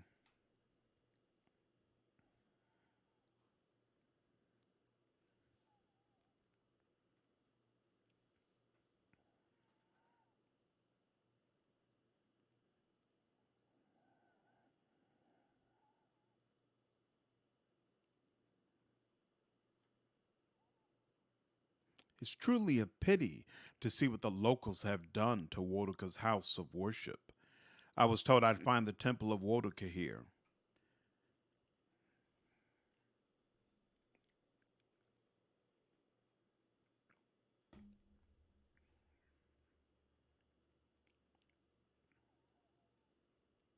What stairs?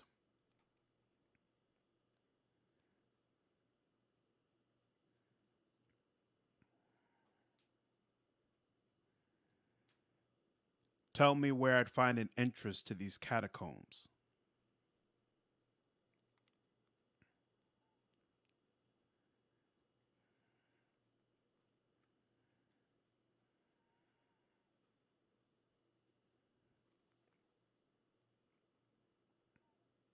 What are you doing?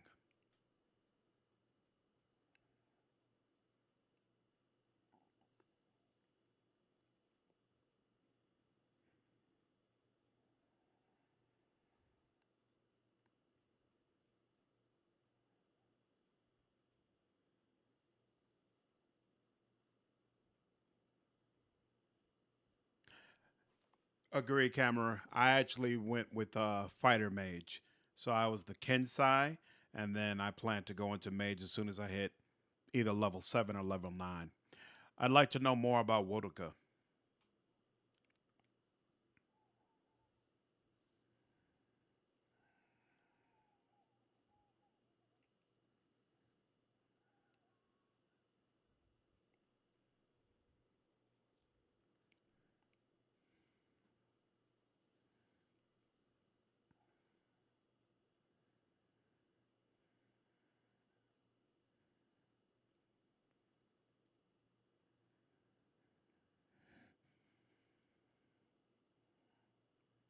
You know that you're a ghost, right?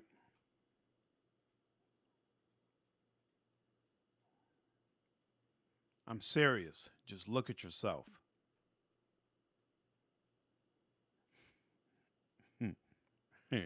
Goodbye. Awaken, what's going on? Glad you're able to make the stream. Hope you're having a good night. You inspired me to do a new Pillars playthrough. Awesome. Are you playing through Pillars 1 or 2?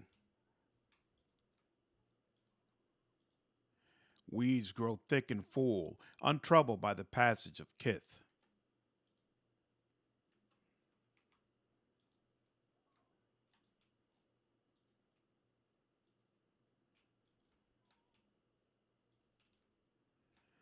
Which one does this go to? Brackenberry. Brackenberry is where I want to go next, so let me go ahead and unlock that. There we go.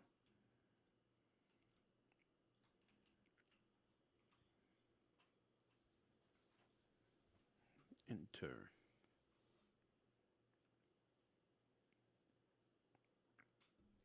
Rocketeer, SMG, Gunslinger, Healer, Brawler, Sniper, and Melee. So far, so good. Awesome.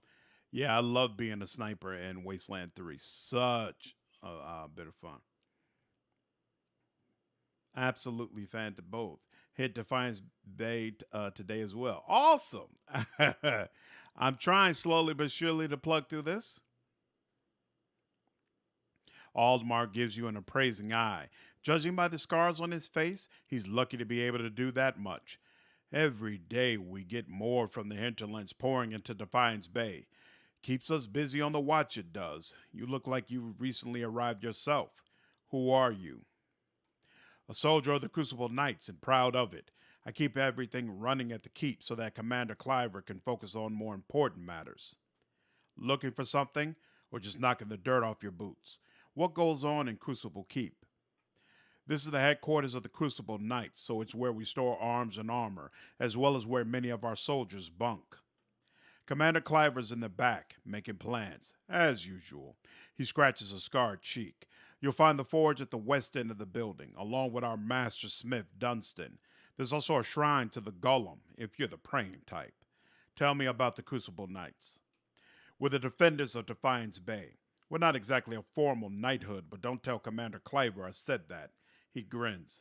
We were the first organized militia to oppose Adarian rule, and today we're the largest force in the city. Our soldiers undergo years of combat training, and our officers are required to have their souls read by that critter out in Dermid Row. What's this about Dermid Row? Just a requirement of the Crucible Knights, so the higher ups know there's nothing messy built in your soul's past. Almar widens his stance. Keeping the ranks pure is fine by me. I just wish they were more careful in hiring their ciphers. What's wrong with their ciphers? He shifts his weight and glances at the empty halls. They're mostly Orlans. I'm sure they're talented enough, but you just can't trust them. Hostility's in their nature, and they've learned to hide it over the years. He frowns and crosses his arms. All I'm saying is they should at least be supervised by other folk. That's reasonable enough, isn't it? If people treated them better, you wouldn't have to worry about them being so hostile. Aldmar shrugs. I'm just speaking the truth. Nowadays, it seems that's the biggest crime of all. That's all. One new mode for Baldur's Gate 2 I've been enjoying is mode called All Things Mazzy, which expands Mazzy's character and adds some extra fun stuff like making Nero romance minks. They have a fantastic. Really? That's interesting. Finally, do a playthrough of Pillars of Eternity myself. Oh, awesome. One of the joys of being a content creator is to help expose games like this and convince more people that they're worth giving a try. So, as many people as I can get playing Pillars of Eternity, it works for me.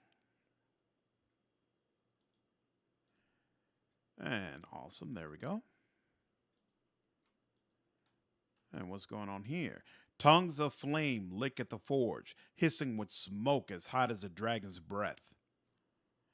Dunstan. What do you do here?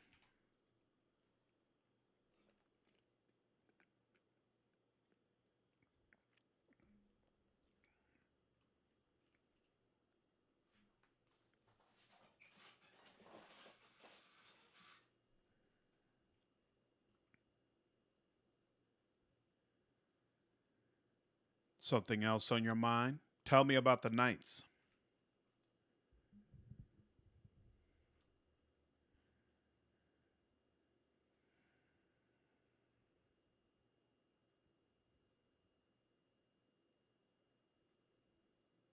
He thinks himself a progressive man, but he's obsessed with soul lineages and connections to the Deerwood's heroes of old. He picks up his hammer again. Other than Dunwood Row, who really knows about any of that, though? The grieving mother's expression as she looks at Dunstan is somewhere between amusement and pity. Both live in a past of their own imagining. What purpose does it serve when so much depends on action now? Goodbye. Tongues, hardies, hammers, fullers, and punch tools hang from the wall. They feel heavy and sturdy, but their flame darkened surfaces testify to frequent use. I've tried Pillars of Eternity before, but never could stick with it to the end for one reason or another. Yeah, I've heard a lot of people say that. They're like, they get into it, it was good, but there's too much of it and they couldn't get to the end. I'm getting to the end. The blades are razor sharp. The young novitiate's armor is recently shined, and his hair is clean and neatly combed. It's hard to believe he's ever seen battle or that the scarred antique breastplate he wears could possibly be his. Are you looking for something? How does someone become a knight? We don't just take anyone. Our members share soul legacies with the very men and women who defended this land a century and a half ago. He shifts his weight and coughs. Anyhow, Commander Cleaver is responsible for initiations, but he rarely accepts foreigners. Was there anything else? Tell me about the Knights of the Crucible. We're the primary defenders of Defiance Bay. The Order's founders were the first to rally for Deerwood independence. He waves his hand. Of course, that's ancient history now. Now we're the most prestigious company of soldiers in the Deerwood. It's a glorious line of work. He scrunches up his nose. If you could forget about the barracks, that is. Does the name Osric sound familiar? He sniffs. If you've got any self respect, you won't associate with him, or with any of his new friends at the expedition hall for that matter. Scamps and delinquents, the lot of them. What's the story between you two? Osric has always held some controversial opinions, but they went overlooked for the longest time because his family has such an extensive history of service in the Crucible Knights. He frowns and crosses his arms. He finally went too far. He had the gall to suggest that we had strayed too far from our roots, that some of our officers were beginning to resemble a dear nobility. He rubs a spot on his bracer with a silk handkerchief. He would have us all wear rough spun and fight with forged hammers. I merely reported his statements.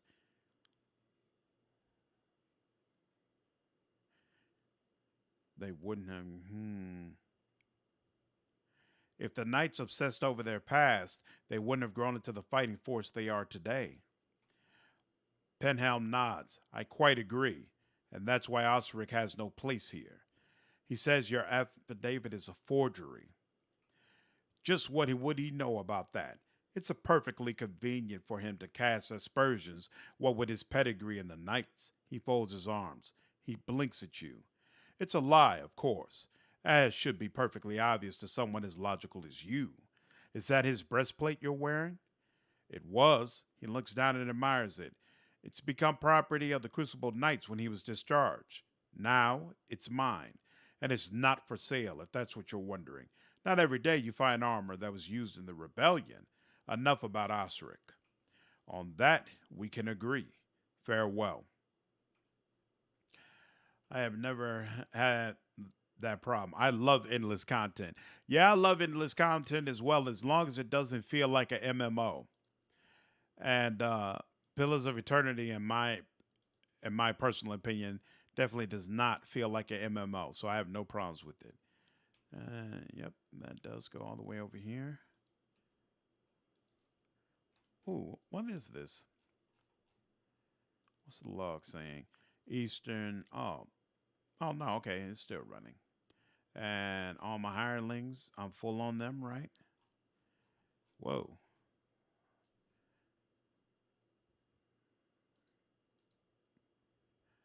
Why does it seem like party manager hirelings? One, two, three, four, five. I swear I could have more than five. Why do I only have five right now? That's weird. Hmm. I have to check that.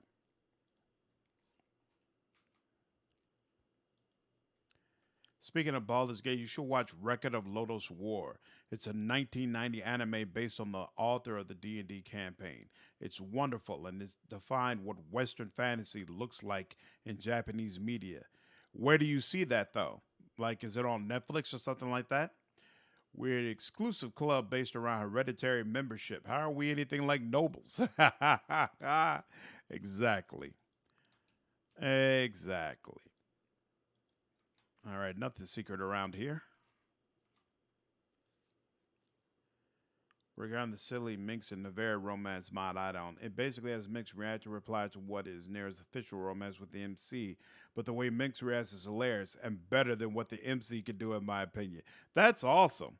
It's always amazing what modders are able to do with games and the creativity they can come up with. The Justicar's gaze flicks over to you briefly before returning to the Novitiates gathered in the training area. If this is about patrols, my Novitiates are already stretched to their limit. Between the refugee influx and the mess at Heritage Hill, I simply don't have any units to spare. After a pause, she looks over at you again. I'm sorry, was there something else you need? Is there something wrong at Heritage Hill? She lowers her voice. What isn't wrong is the real question. A whole district of walking, flesh eating corpses. We sealed the area 2 months ago, just after I lost one of my finest commanders there. And yet, this is the second guard rotation to disappear. There are already enough rumors about the place floating around the keep without my soldiers whispering about these disappearances. She shakes her head. I just as soon abandon the district, but if those monsters should find a way out, what do you do here? I'm in charge of the keep's novitiates. I'm responsible for their training and patrol assignments. She nods at the group gathered in the training room. They're good soldiers, and they've been quick to adapt to new challenges. If there's nothing else, I must attend to my duties. Tell me about Heritage Hill. Used to be one of the most prestigious districts in Defiance Bay, but a few months ago, the residents all went mad, started eating each other, and anything else that had the bad luck to wander to the district. I've never seen anything like it. Now every novitiate that stands guard there, everyone that comes back anyway, talks of the stench of the grave and the groans of unspeakable horrors. She holds up one plate clad finger. That's why and the how. The why and the how are questions for the animancers. I've sealed the district in hopes of containing whatever happened there. It seems to be working, for now. You said earlier that something was wrong at Heritage Hill? She lowers her voice. What isn't wrong is the real question. A whole district of walking, flesh eating corpses. We sealed the area 2 months ago, just after I lost one of my finest commanders there. And yet, this is the second guard rotation to disappear. There are already enough rumors about the place floating around the keep without my soldiers whispering about these disappearances. She shakes her head. I'd just as soon abandon the district. I could look into it. She steps back and regards you. After what I've just told you, you want to go to Heritage Hill? I've lost trained soldiers there. Why should I let anyone in? If people are disappearing, someone's got to figure out what's happening to them. If you're so eager to rush to your death, I won't stop you. She quietly looks on at the novitiates. And if you're somehow able to put a stop to this, You've got my permission to enter Heritage Hill. I'll send word to the guards at the gate. Farewell. All right. And we got the permission we need. I think Lotus War is on Netflix. Yes, yes. I mean, I get my anime out the back of a truck, so I wouldn't know. That's hilarious. Ooh, wanted.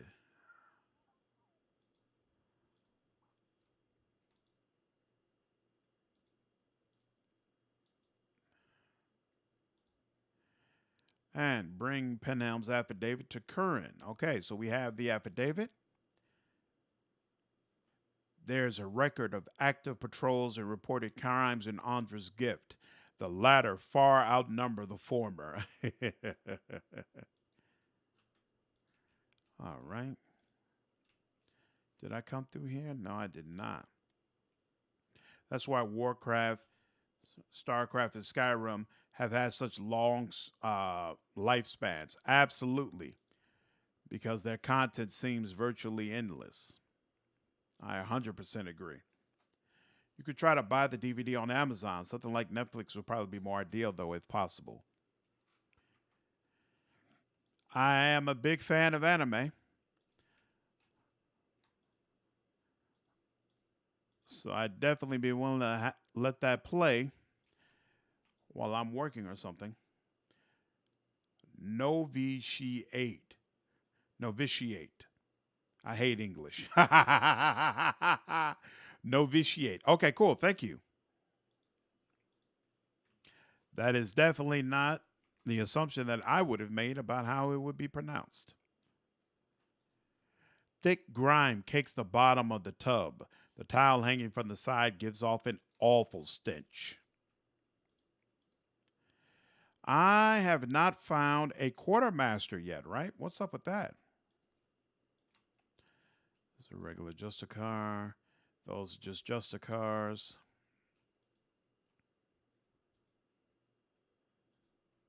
This painting shows a row of warriors standing atop the walls of Defiance Bay while dear ships sail away. You know what? Let me make sure.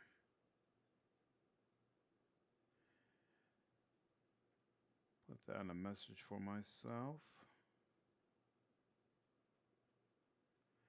So now I got two things to follow up on. Let's see. What's the name of this freaking thing? You should watch Records of the Lotus War. Record of the Lotus War. All right. So banned on Spotify, anime on Netflix. Ha ha ha ha. Thanks, Block. Tell her I said what's up.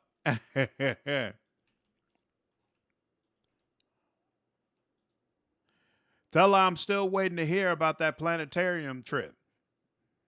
Her and the wife are supposed to be figuring that out. What's the problem? Reckon there was one in here, if I'm remembering correctly. Oh, I think the quartermaster's in the bottom right corner. Okay. All right. So I just got to look around some more. No problem. Shrine of Abaddon. This is the symbol of Abaddon, a colossal smithing hammer imposed over a circular gear. It's smooth and bright with buffing oils. So there's a shrine here with nothing. There's a shrine with nothing in there. So maybe you're supposed to have a quest to put something in there. Interesting.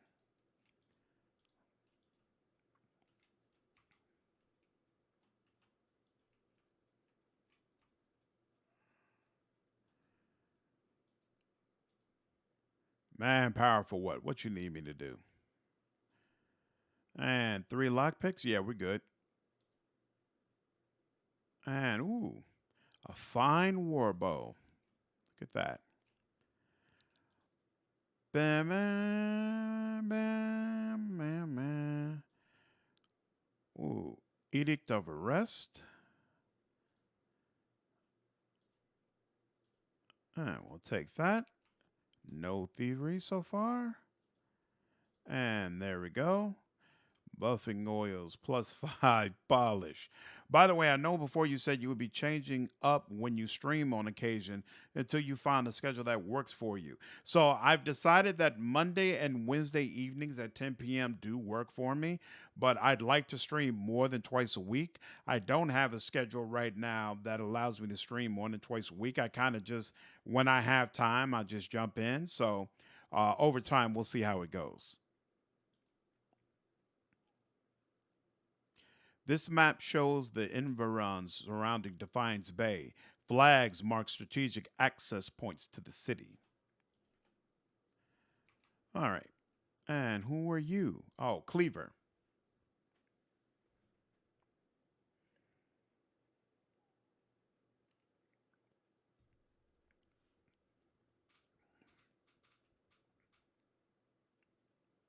Tell me about the Knights of the Crucible. He crosses his hands behind his back. We're the only professional army in Defiance Bay, or in the Deerwood for that matter. We defended the city in Hodgett's day. We've improved our training since then, but Dunrid Rowe can certify that many of our officers come from Deerwood fighting stock. Now we're responsible for patrolling the city and keeping the peace. With so many refugees pouring in from the countryside, that's become more important than ever. Unfortunately, that's earned us enemies, particularly among the dozens and some of the more enterprising families in Defiance Bay. Tell me about these enterprising families. House Dominel, namely. They're one of the city's oldest noble families and its largest criminal organization. Their patriarch, Gedmar, has been trying to take advantage of the turmoil to expand his operations. We've kept on top of him, and he hasn't been too happy about that. What do the dozens have against you? He snorts. They're demagogues and troublemakers. They forget that Defiance Bay is one of the largest cities in the world and not some frontier outpost. Most of them are mercenaries on a good day and street thugs the rest of the time. Needless to say, they've no patience for law and order. I see. Was there something else I could do for you? You're in charge of the Crucible Knights? Here in Defiance Bay, anyhow. The High Justice is the leader of our order, but he's currently stationed at Fleetbreaker's castle. My job is to oversee our forces in Defiance Bay and to keep order for the Duke. Why don't you have enough soldiers?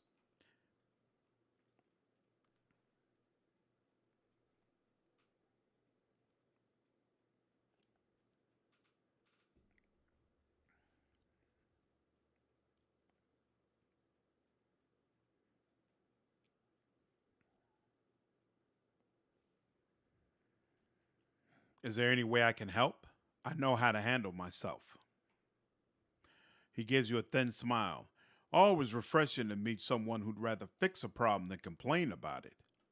Forge Master Dunstan is working with an animancy scholar to build what we're calling Forge Knights, warriors that can patrol our streets without suffering fatigue, disobedience, or fear. Some agitator throws a rock at them. We don't have to worry about things getting out of hand. He's constructed the armor, but we need the scholar's research. Unfortunately, she hasn't been around the last few times my novitiates have checked. Viana lives with the rest of the scriveners out in Copper Lane, but I haven't the soldiers to spare at the moment. Go to the scrivener's dormitory and see if you can find her. When you get the research, just bring it to Dunstan. This is his area of expertise, anyway. I really like various Smith deities, always cool and badass. Why I like the Warhammer 40k Adeptus Mechanicus too. Yeah, I don't know anything about the Warhammer classes yet. Really looking forward to digging in more and finding out more about them. Once you've brought him the research, he can sell you any arms or armor if you have need. He forges and repairs all of our equipment. You won't find a more capable smith in Defiance Bay. Goodbye. Okay. Oh, right. So the forge, the guy we met at the forge is the quartermaster. Of course, of course, of course. My bad. Training room. We already went here, right? Did we? Did we? We already came. Yep. Cool. All right. We found everything we need from here. Let's get out of here. And then I'm pretty sure Dunrid Row is in Brackenberry. So that's where we can get the pamphlet looked at to confirm whether or not this guy lied in order to get that does his armor. I faintly remember that there's supposed to be a way to get the dozens and the Crucible Knights to work together, but I don't know how that works. And in fact, if I remember, whatever you had to do, it was kind of bugged where it wasn't consistent. Or maybe that's the problem that you're supposed to be able to do it, but it's bugged out and you can't. I just remember there's supposed to be a way, but it was like really difficult. Otherwise, I think I'm going to side with the Crucible Knights because I remember the dozens being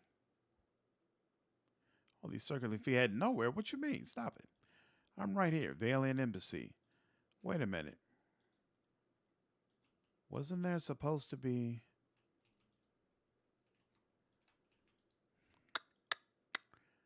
I swear. Maybe not here. I thought there was supposed to be somebody out here with a quest. Hey, I just realized Etta wants to talk.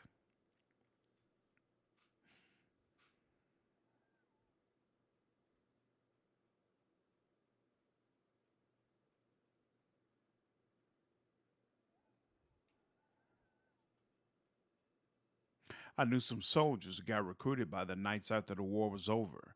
They told me some about it. They get these young kids in there and they tell them about blacksmithing, about the revolution, about tradition. Talk about the Golem like he created the Crucible Knights in his forge to go win Deer Woods and independence. Then they join, and it turns out all any of those knights ever talks about is when are we going to get recognized as a real knighthood? When are we going to get our titles and our land? The High Justice wants to be an earl, says it's Abaddon's will. He's got a castle and an army. You wonder how long he'll wait before he starts a war over it, saying Abaddon told him to. It seems like some members do still take their ideals seriously. For all we know, maybe Abaddon is telling them to. They're keeping the peace. It seems like some members do still take their ideals seriously. You see it with the older knights, some of them. They were taught differently. I feel for them, seeing all that slowly wearing away around them, with nothing to be done because the wrong people are in charge. Shame they don't have better people leading them. Hmm. By the way, I know once before when we chatted, you said you were interested in playing not safe for work game Last Sovereign. The official artist of that game is doing your Jolie art, actually. Oh, cool. You ever check that game out yet out of curiosity? Nope. I've been playing, of course, I've been streaming this. I was playing God of War to do a review, and then Stray just came out. I actually played that today, and I got a review for that coming out tomorrow. So I'll probably get to the other game, maybe if I have time, depending upon what the wife wants. I'll get to that game sometime this week. In fact, let me add that to the list.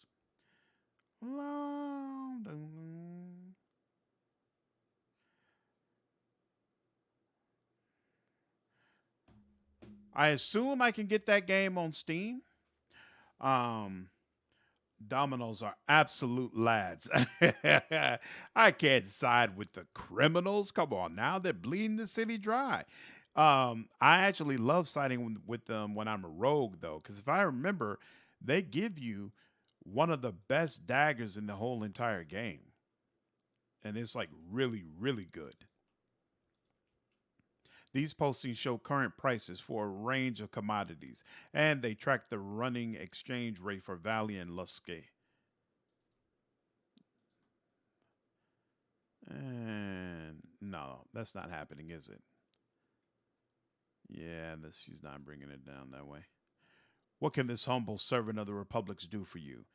What do you do here? As the Valiant ambassador, my job is to ensure trade with the Deerwood remains strong and profitable. If there's nothing else, I must return to my duties. Tell me about the Valiant republics. They are rich in all ways, in wealth and style and culture. If you were to go to the republics, you would not want to leave. Why would you? The people are beautiful and charming. I am here because the song Greta Ducala wishes it, but when my appointment is done, I will be on the first ship out, and I will sing from here to Salona. Farewell. You can also go with the crimes. Right. No, yeah, I'm not doing that. Cool. No pressure or anything. Yep, you can get it for free on Steam. Oh, for free. Oh, wow, that's interesting. I'm about halfway through Stray, a pretty charming cat game. I love the post-apocalyptic cyberpunk style art. I agree. Indeed, I heard great things about Stray, though it's apparently only like 3 hours long. It took me about 5 hours to get through the game. I would say it's going to be 6 or 7 if you want all the collectibles. But yeah, it's definitely short compared to the game kind of games we would usually play. I mentioned that in my review. Spread across the table are the blueprints of an in progress trade deal between a merchant company from the Republics and a Deerwood and Weir Wool collective. The flag depicts the symbol of the Valiant Republics, a ship sailing beneath 5 radiant stars. Pardon you? So let me pick the lock. I can't pick the lock? That's annoying as hell. And I don't think I'm pretty sure I don't have anything that increases mechanics. Oh well. It just is what it is.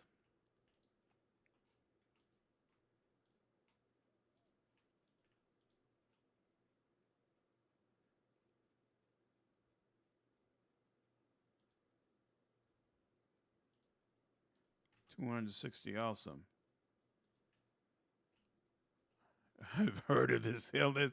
It takes it takes so many people suddenly.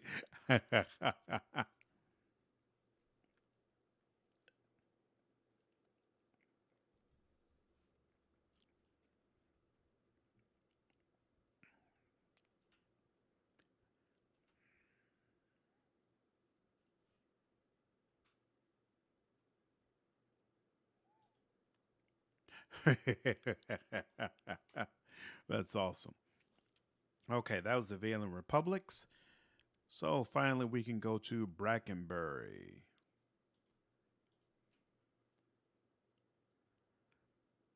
And then that'll allow us to complete that Dozens quest. I'm not sure if there's anything else we have to do here. What's here?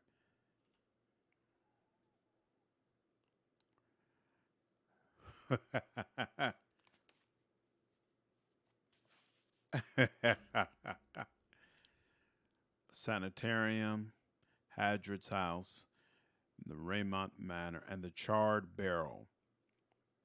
Okay, we're going to come over to the Charred Barrel first because I'm pretty sure the sanitarium is a place where I have to fight, and I feel just I don't like that little injury he's got. So we'll go here first. Charred barrel. Then we'll search around everything, get into the sanitarium, do what needs to be done there. Heartless bitch. The young elf is dressed in gaudy robes that he seems ready to cast off. He picks at a heavily brocaded sleeve and continually adjusts the gold chain around his neck. He looks up at you. Did she send you to run me out of town? You could tell her I'm not going anywhere without that medallion. I told Sarah I wouldn't let her sell it. I'm not backing down, even for a thug like you. He puffs up his chest but glances at the exit. What are you talking about? He relaxes. Yeah, if you have to ask, then you're obviously not here to shake me down. Sarel's a courtesan over at Salty Mass in Andra's gift. We've been working together for over a year now. I find a noble with more money than sense, fill him up with liquor, and send him her way. They have a good time, and Sarah takes her fee, and a little extra. He rubs his fingers together. Andra coppers here, trinket there. It's a bounty for us, and these lords and ladies never notice anything missing. No harm done then. Anyway, we always split the bounty. Until a week ago, he squeezes his lips into a tight frown. She takes a necklace off of some noble. It's an Ingwithan medallion, damn near priceless. That relic is sacred to my clan, but she won't part with it for any sum I could afford. He tugs at the gold chain around his neck, and even if I wanted to, I can't go home without it. Sagani's brow furrows in pity. That's a hard thing. Tell me more about your situation. He picks at the helm of his sleeve. What do you want to know? You seem like you've done well for yourself. He clenches his heavily adorned hands. It was this or scrape by in the gutters like the rest of my clan, but I give it all for that medallion. I offered to, but it's worth more than anything I've got, and Sorrel knows it. Tell me about Sorrel. She's a courtesan at the Salty Mast over in Andra's gift. She wasn't born to much, but she's done what she has to in order to escape that. He gazes at a string of amber beads around his wrist. She's a good friend. He folds his arms in his trailing, wrinkled sleeves. Without her, I'd probably be living hand to mouth like the rest of the Shattering Spear. But this isn't about her or me. It's about the 40 people in my clan and the way of life we've held to for generations. What makes this medallion so important to you? I grew up in Nglaffin with the Shattering Spear clan. We Glanfathans have protected Ngwithan ruins for thousands of years. It's the one duty the gods ask of us in exchange for the freedom to live as we please. He fidgets with an emerald ring on his pinky. But treasure hunters looted the ruins in our territory, and we left the wilds we dwelled in for generations. Most of my clanmates scattered to towns around the Deerwood and probably live on crust of bread. He looks at his embroidered robes with disgust. Restoring this medallion to the ruins would earn us the gods' forgiveness. The Shattering Spear could go home. I still don't understand why you can't take your money and return to Erglathoth. He sighs, arcing his neatly plucked eyebrows. Of course I could, but I'm not talking about logic and practicality. A community isn't a place. It's a connection to history and meaning. He makes circles with his wrist, like an anchor. Defending the ruins for the gods gave us a purpose. Without that, we're adrift. Does that make any sense to you? Yes. He smiles and nods slowly. Do you know what it's like? How to care for something you can't explain. That's all I wanted to ask. So, will you help me get the medallion? I'll see about getting the medallion from Cyril. You'll find her at the Salty Mast.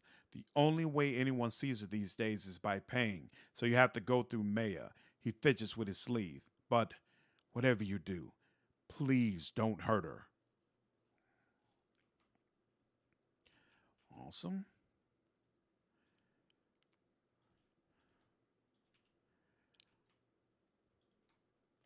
The scripts and props belong to a production of The Most Unfortunate Tale of Favia and Bernat. So as long as you stay in walking distance from the ruins and always keep an eye on them, bro's not figured out emancipation yet. Wow. Yeah, this freedom, it's got its limitations, you know? Nothing's perfect. Begging your part. Oh, it's you. It's good to see you well.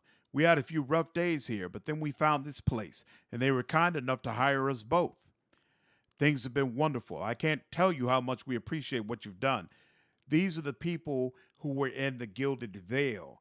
That guy, he had set up his friend to be killed by the bear, and now he's run off with the guy's wife.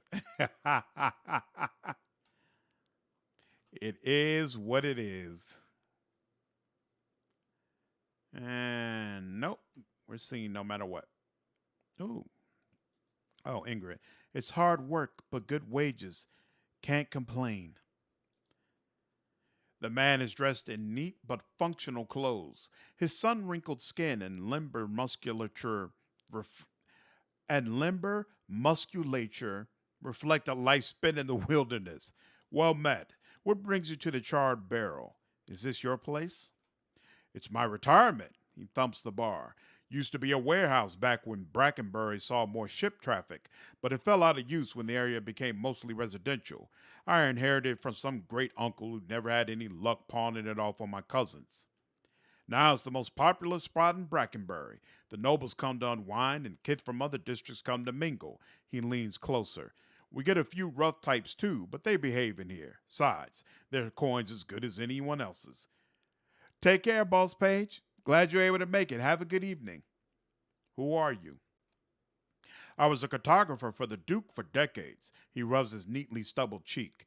Crossed the White March half a dozen times and mapped most of the ruins of Thane Bog. He grins, flashing a gold tooth. A good career, but one suited to younger men. When I came back to Defiance Bay for good, Cleaver and a few other friends in the Knights helped me get the rights to refurbish this place.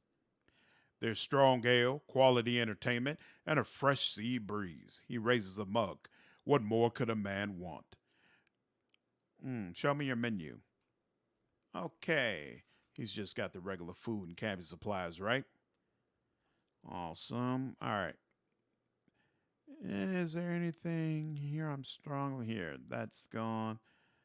I'll keep that around. I don't remember what kind of gear the paladin comes with, so we may need to give that to her. Um Enchantments. This can all go. And think about it, most of this can probably go as well. Find small shield. I'll keep that bow around. I don't remember how I feel about that. All these regular armors can go. Give that up. Yep, all this stuff can go. Nothing special there. Give that up. There we go. And yep, trade. Excellent. Okay. Abel Hardscarin, that's who we just spoke with. Noble, noble, noble. Cook. Please don't track dirt into my kitchen. The patrons here are particular.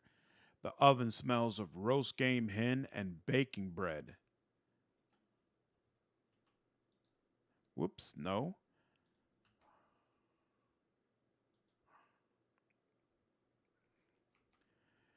What kind of gear? Metal Gear. So I've actually never played that game series. I played the newest one like maybe halfway through. It didn't do it for me. But I keep hearing that some of the originals are just absolutely amazing. The proprietor has collected a respectable variety of bottles from around the world, from tart Adir reds to sweet summer wines of raw Thai.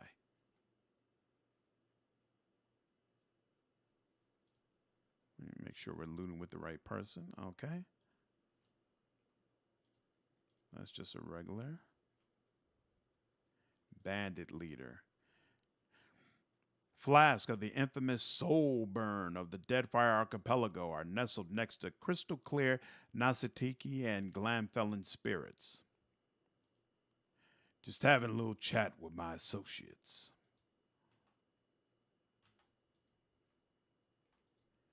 Pale yellow and deep amber whiskeys from the Deerwood and the Living Lands rest side by side. You know what? Actually, now that I'm thinking about it as well, I don't remember what level we should be going to the Ice March. I should make sure to look that up. I don't. I think there was a either a point in the story or a level where people were saying, "Yeah, you should go ahead and start working on the DLC."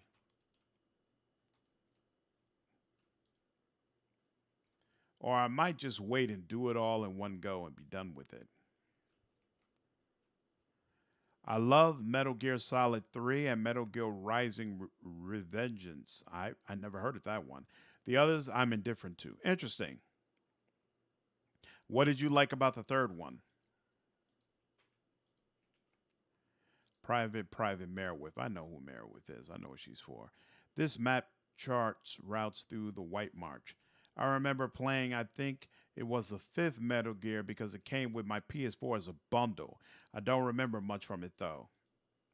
Is the fifth one the most recent one? Is that one the one where he gets the female companion and she's basically supposed to be a warrior but also completely half naked? It was her outfit was crazy in that game. And Ixamato water jug fashioned from white clay.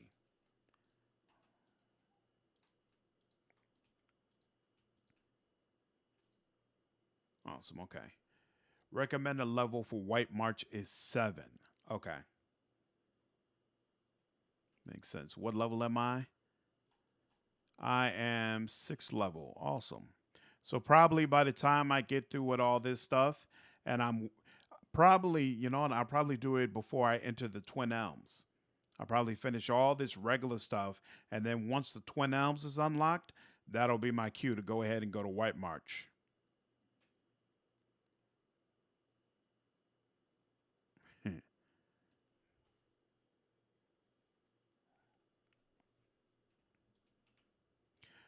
No, Camera is right. Yeah, the one with Quiet. Quiet is the one who was dressed in just an absolutely ridiculous fashion. And so yeah, I got like halfway through that game, but I it started to feel really repetitive to me.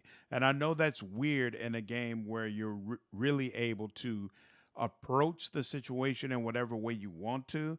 But that same drop me in the middle of nowhere, run towards this encampment, it's filled with a bunch of people, and there are several layers of security that I have to get past in order to get to my objective. I just got it got old to me. It definitely got old to me, and I was like, you know what, I'm good. I'm good. The labels, all perfectly angled outward, boast an array of fine vintages. However, they're all coated in dust.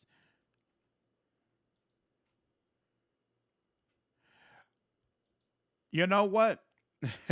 LT, usually I love creativity. I love it when I look at a trailer for a game and I'm like, man, this seems so much different from anything I've played before. Like, usually that really makes me want to go ahead and support it. Death Stranding is one of the few situations where I was like, this is too weird even for me.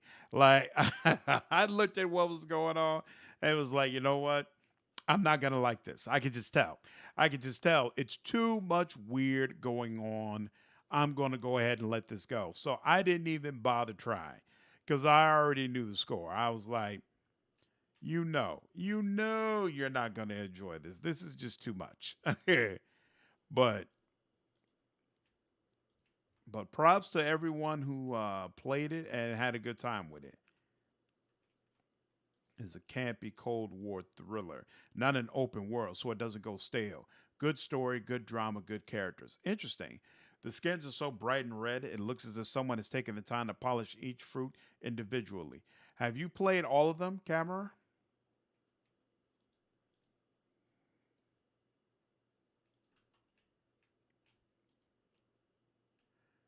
Was like, yeah, a walking delivery sim. The ledger lists quantities of wheat, copper, and weirwool. A deep crease along the spine suggests the book never closes.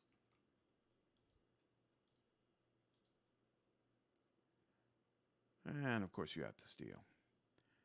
Lord Raymont holds a shipping manifest in his well manicured hands. Despite his expensive clothes, he has the sallow complexion and restless air of a man who devotes all of his days and most of his nights to work. If you have business to discuss, make an appointment with my attendant. I don't have time for unexpected visitors. Tell me about yourself. He snaps the pages in his hands. I am the lord of this house and not prone to idle chatter. If you have no business here, I suggest you be off. He doesn't look up from his papers. He sighs and shuffles a stack of papers. You again? Give letter. I've uncovered a plot to rob you. He lowers his papers and looks at you for the first time. Is that so? Let me see that. He scans the parchment with the speed of an expert clerk.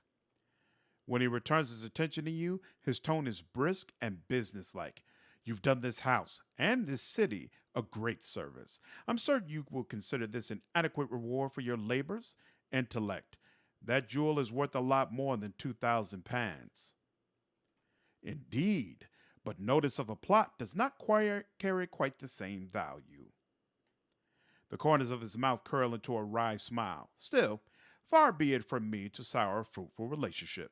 Lord Raymond produces another purse. Now, I trust that will be all? What's so important about this gem? The heart of White March is a nearly flawless white diamond. It's also the patrimony of the doors of White March. It was seized by an Andaran lord in the early days of colonization, and the Dwarves haven't forgotten it. Now, the knights and the dozens are both bidding for it to make a peace offering to the Dwarves. He shrugs.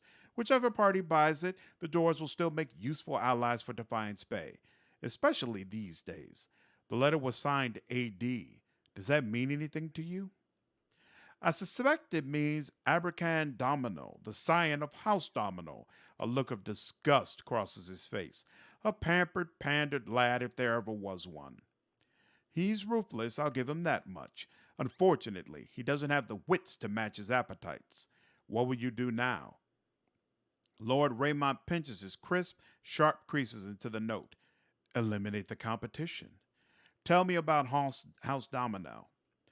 They were once an eminent and admired house. Now they're just a den of thieves.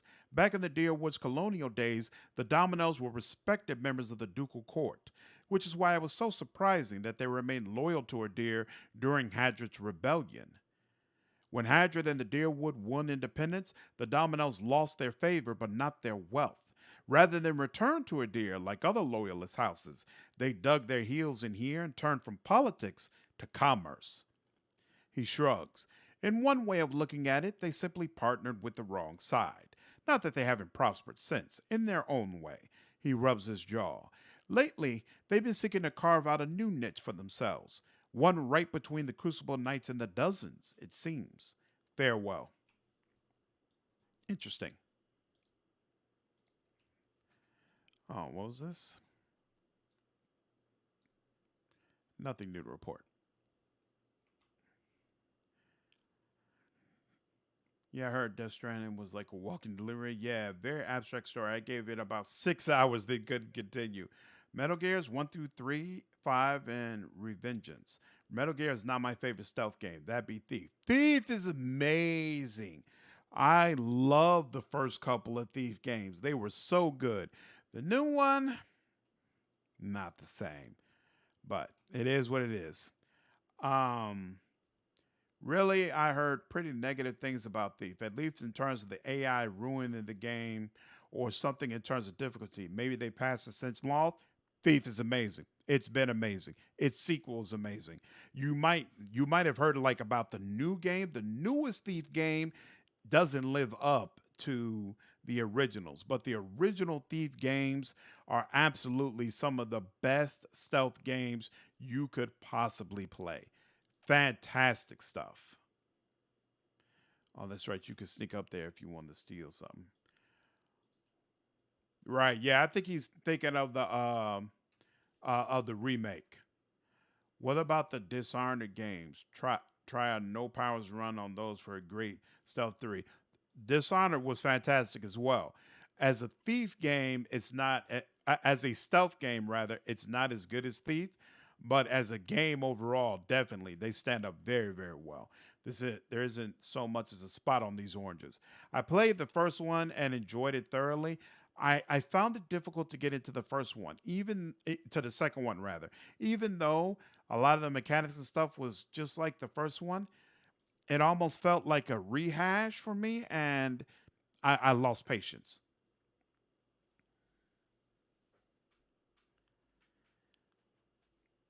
Yeah, the original Thief games, incredible, Argo. Absolutely incredible. The burly guard eyes you warily. I don't recognize you. What business do you have with House Domino? Tell me about House Domino. It's an old and respected family. Much of Defiance Bay's prosperity is due to Domino business activities. Now, do you have any further business here? Farewell. I will see you out. Damn. Yeah, I also didn't finish Dishonored 2. Yeah, and I can't say that it was a worse game than the first, but just didn't do it for me anymore. The marble is cool and perfectly smooth. Droplets of crystal clear water bead the statues. And yep, Hadron House. Okay, cool. That's where I want to go next.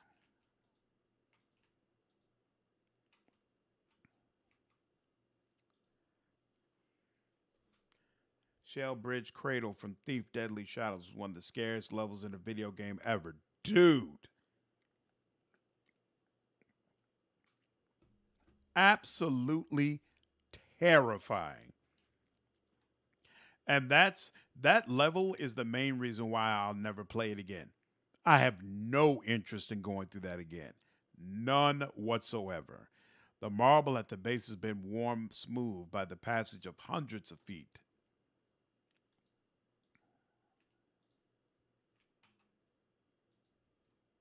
Link, yes, I'm sure of it.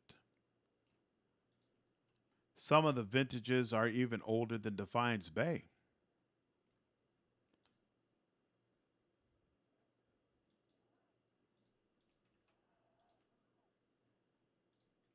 This map shows the environs surrounding Defiance Bay.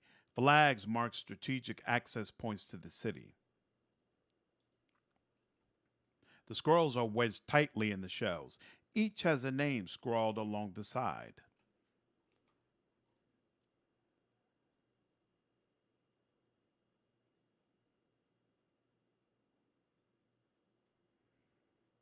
Oh, you finished Dishonored 2? Interesting. So, what did you think of the ending of Dishonored 2? And did you one of the things I really liked about the first Dishonored was that they had non-violent ways to deal with a lot of the bosses, but a lot of times those non-violent ways were just as cruel as if you actually killed them. Did they keep that consistent with Dishonored 2, or was it really kind of different? Out of curiosity, did you ever play Kingmaker? Absolutely. I played Kingmaker, but before I had a YouTube channel. So I don't have any Kingmaker content up on the channel, whereas I have hundreds of videos on the channel for Wrath of the Righteous. But yep, I played Kingmaker, enjoyed it. Definitely plan to play that game again and review it. In fact, I might actually stream that game. The Orland man is surrounded by books and scrolls. His wiry hair stands nearly on end, and his ears prick up as you approach. You carry whispers, Cadnor, gilded veil, old voices indeed. You're a cipher like me, I'm guessing? His grin revealing a row of dagger pointed teeth. You guess what you must surely know. My own modest abilities suggest that yours are most formidable, would be quite useful here, of all places. His ears twitch downward.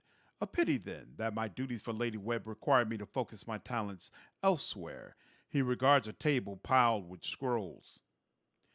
What brings you to Dunrid Row? It looks as though you could use some help. Curran wags a clawed finger. Not at liberty to discuss my work, unfortunately. Dunrid Row ears only. A civilian would need the confidence of Lady Webb before I could share. What are you so busy with? His small furry hands gesture expansively at the papers before him. Hollowborn, growing unrest, and the ever present political intrigues. With so many missing souls, missing persons are the least of our concerns these days. Tell me more about your skills. I check for soul connections, looking for lost things, missing things, or troublesome things, particularly where people of power and influence are concerned. I'm a cipher. In Glathoth, we were once known as Brish Gawain, mine hunters. Nice title, yes, but it wasn't until the Animatches began working with my kind 40 years ago that we truly understood our power.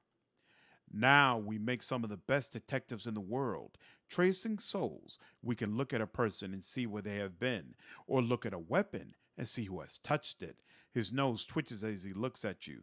Useful for solving crimes, as you can imagine.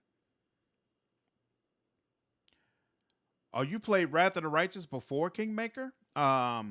Kingmaker is definitely well worth playing. The only caveat I would say to that is that it also has a management mechanic. So you know the way there's Crusade management, there's Kingdom management and Kingmaker.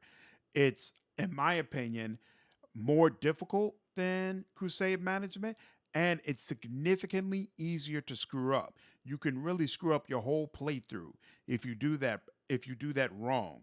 Whereas with Crusade management, it's a lot easier. It's a lot looser. And there's no way to turn on auto kingdom management. So you have to use it. Whereas if you decide in Wrath of the Righteous, if you decide you don't like Crusade management, you could just turn it off. You could do some pretty much messed up stuff for the sake of not killing people. That's awesome. That's awesome. Sequel's quite a bit tighter, but I prefer the story in Kingmaker. I also agree with that. I feel like the story is superior in Kingmaker, and I feel like particularly the end game, especially if you get it one of the secret hard to get endings. The end game for Kingmaker is really good. Whereas Wrath of the Righteous, that six act, there's barely is barely there. So yeah. Show him Penhelm's affidavit. Is this affidavit real? It's signed by you. He holds out the page but seems to stare through the words as if it is something woven in the fabric of the paper. Curran bares his pointed teeth. I remember Penhelm. A preening peacock of a man, his mouth dry and hands moist when I told him he was a sole descendant of an Adarian general, one who'd fought against Hadrid's rebellion. He scans the affidavit, a forgery, and not the first I've seen. He hands it back to you. But I've no time for the knights and their obsessions. Bring this to his commander, Cleaver, and show him the seal. He points to the wax stamped by his forged signature. If he compares it with another, he should be able to spot the difference. Alep's gaze flickers to you. Doom a man for the soul the gods gave him? Seems rather unfair. Farewell. I'm not sure what to do, but we'll figure it out. We'll figure it out. We'll figure it out over time.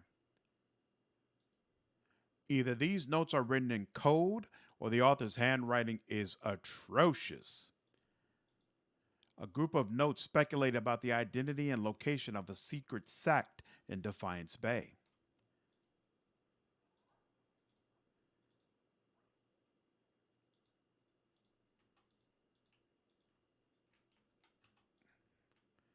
Lots of done-rid agents.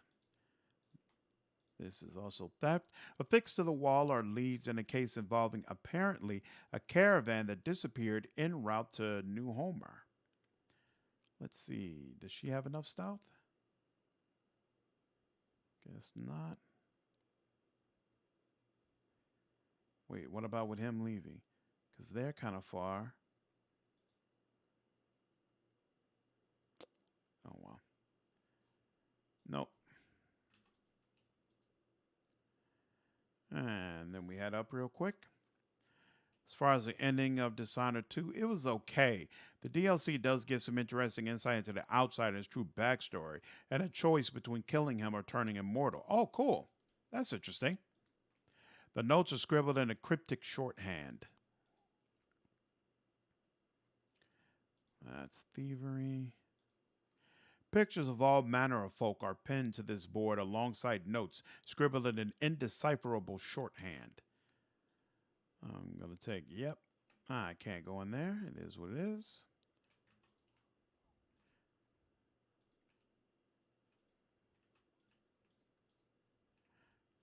Aside from the ability to talk to him, I wasn't a big fan of the powers in the DLC, though. Aside from the ability to talk to rats, my favorite animal. That's awesome. I thought Dishonored Death of the Outside is considered DLC because you don't need the base game to play it. It can still be considered DLC, just like Through the Ashes is considered DLC for Wrath of the Righteous, even though you can play it completely outside of the base game.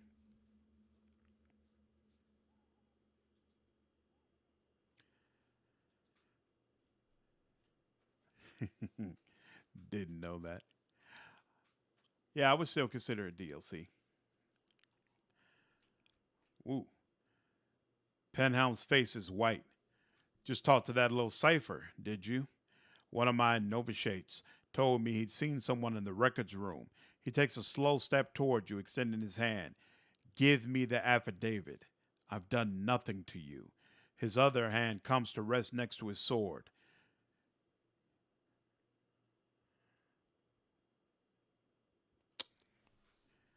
Okay. So, here's the thing. So, I want to side with the knights, right? But it also feels wrong to let him just forge this and keep armor that actually doesn't belong to him. Like, it'd be different if he forged it for membership into the Crucible, Knights of the Crucible. That's one thing. But not only did he do that, but he took the man's breastplate and has been strutting around with it like a peacock. That doesn't feel right. Your superiors deserve to know the truth. What truth? That over a century ago I was some Darren who's dust in the ground now? His hand grips the sword pommel. I'll ask you one more time. Give that back. I'm not interested in fighting you. Then you should have minded your own business. He draws his sword. I won't let you destroy my career over this. Mm, quite a bit of them, apparently. Yeah, she's going to focus on that.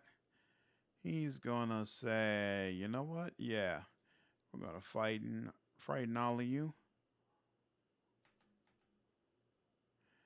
And then he's going to give you some chilling to think about.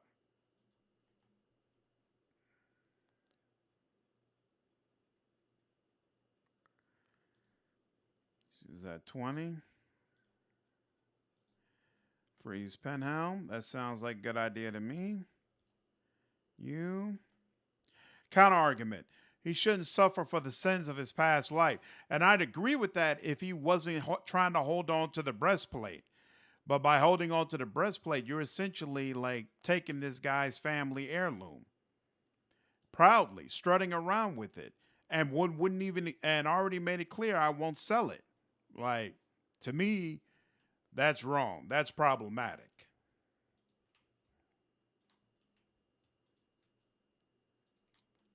Sanitarium. Oh, this is the chick I was looking for at the building in the last area. Okay, cool. And actually, Andra's gift. Oh, okay, cool. We're exactly where we should be. Crucible Knights suck. What you got against the Knights other than them basically being nobles? See, I don't like the dozens because, so I don't like the Dominels because they're criminals. I don't like the dozens because they hate animancers and they have just, to me, an unnatural fear of animancy to the point that they'll just torture them and murder them. I don't remember if you were on the stream when we had the Dragon Age conversation about do you side with mages or Templars, but I side with the mages, and I feel like the Animancers and the Dozens is a similar conversation where the Dozens really aren't humane in how they treat Animancers.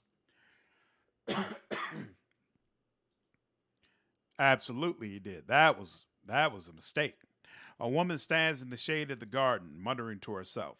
She's fixated on the pages of a large and well worn tome, seemingly oblivious to the blooming flowers and the cool, fragrant breeze. She only looks up when your shadow crosses her page. Do you mind? I'm rather busy. Tell me about yourself. I'm an animancer at the sanitarium. Currently, I'm researching matters related to Wadwin's legacy. Anything else? She looks eager to return to her studies. What are you so busy? Oh, wait, what's Wadwin's legacy? Wadwin's legacy refers to the rise in hollow-born children in the Deerwood in recent years. Some have also connected it to so-called Beowalks that blow through Air Glothanth. There's hardly any reliable data on those, though, so I can't really comment. I've played all the Dragon Ages, even the mobile game, and enjoy them all thoroughly.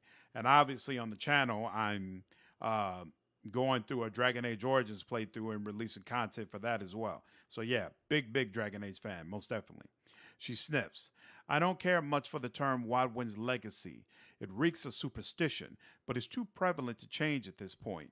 Personally, I'd like to see people take a more methodical approach to these matters rather than throwing up their hands and blaming the gods. Don't think Deerwoodens would see too much fun in that. Hey, what are you so busy with? She snaps her book shut. I'm studying soul attachment. We all know that souls move into people at birth and out of them at death, but we still have a lot of questions about what makes them stick, so to speak. What do you mean about making them stick? She brushes a stray lock from her forehead. Souls power bodies and give their tissues life, but only when they're firmly attached. It's separation that leads to a whole spat of soul related ailments, including the hollowborn. But if we understood how to reattach souls, we could end Wadwin's legacy, maybe even conquer death.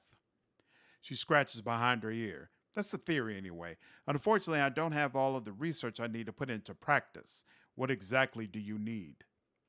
There's a manuscript called The Theorems of Pangram. It contains research from Pangram's experiments on detached souls. The Hall of Revealed Mysteries is rumored to have a copy in the Elder Archives. The theorems could advance my research by leaps and bounds, but Grimda, the hierarchivist, worships whale, which means she has some paradoxical views on sharing and restricting knowledge.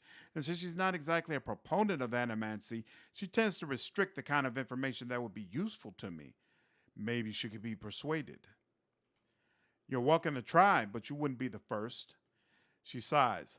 Look at me spilling my troubles. It's kind of you to listen, but I should really get back to my work. I have some questions about the theorems of Pangram. Such as, tell me about the theorems of Pangram. Pangram was an animancer working in the Deerwood. He had some interesting theories about essence and some rather innovative techniques for studying it. He was able to reattach souls to bodies after death, although he wasn't able to prevent his patients from degenerating. He was controversial, to say the least, but many are starting to realize that he was merely ahead of his time. What do you mean by degenerating? Ned, Ned and twist her hands together. Well, there seems to be a tiny problem with reattaching souls after death. The bodies will reanimate and may even retain memories of personality, but they develop a hunger for flesh, living, soul infused flesh. Without it, they start to devolve, decaying mentally and physically. If the process goes too far, which it eventually does, they become mindless corpses, attacking anything that moves. We haven't figured out a way to avoid that. And you wonder why Grimda won't share this research with you. That sounds like necromancy. Nonsense. Necromancy is magic. This is science. She emphasizes the last word. Why doesn't Grimda lend you the books you need? The Hall of Revealed Mysteries is rather protective of its books, especially the rare ones. And Grimda in particular. She hates animancy, thinks it's dangerous. I don't see how you can run the greatest library in the Deerwood and be so adverse to the spread of knowledge and research, but I've never understood these religious types. Olive scowls at the animancer. Some knowledge is best kept under lock and key. I'd like to know about the Hall of Revealed Mysteries. You'll find it in the Copper Lane district. It's dedicated to the god of secrets and revelations. Most importantly, it houses the largest and most expansive library in the Deerwood. What are the Elder Archives? The Elder Archives hold the rarest, most arcane, and most powerful texts in the Deerwood. Think of it as the inner sanctum of the Hall of Revealed Mysteries. Needless to say, you need Grimda's permission to enter. That's all I wanted to ask. Anything else? She looks eager to return to her studies. I'll leave you alone. Farewell. Interesting. I'll posit that both citing the Templar mage issue is the most non woke aspect of Dragon Age writing. On one side are the oppressed minority hunted down for the sin of their existence. On the other side are the oppressors keeping them enslaved. The two are basically the same. Make your choice. Basically. Oh, take care, LT. Glad you were able to make the stream. Have a good night, man. Hmm. These charming windows are reinforced with iron bars and a double thickness of glass. All right. Let's see about the animancers.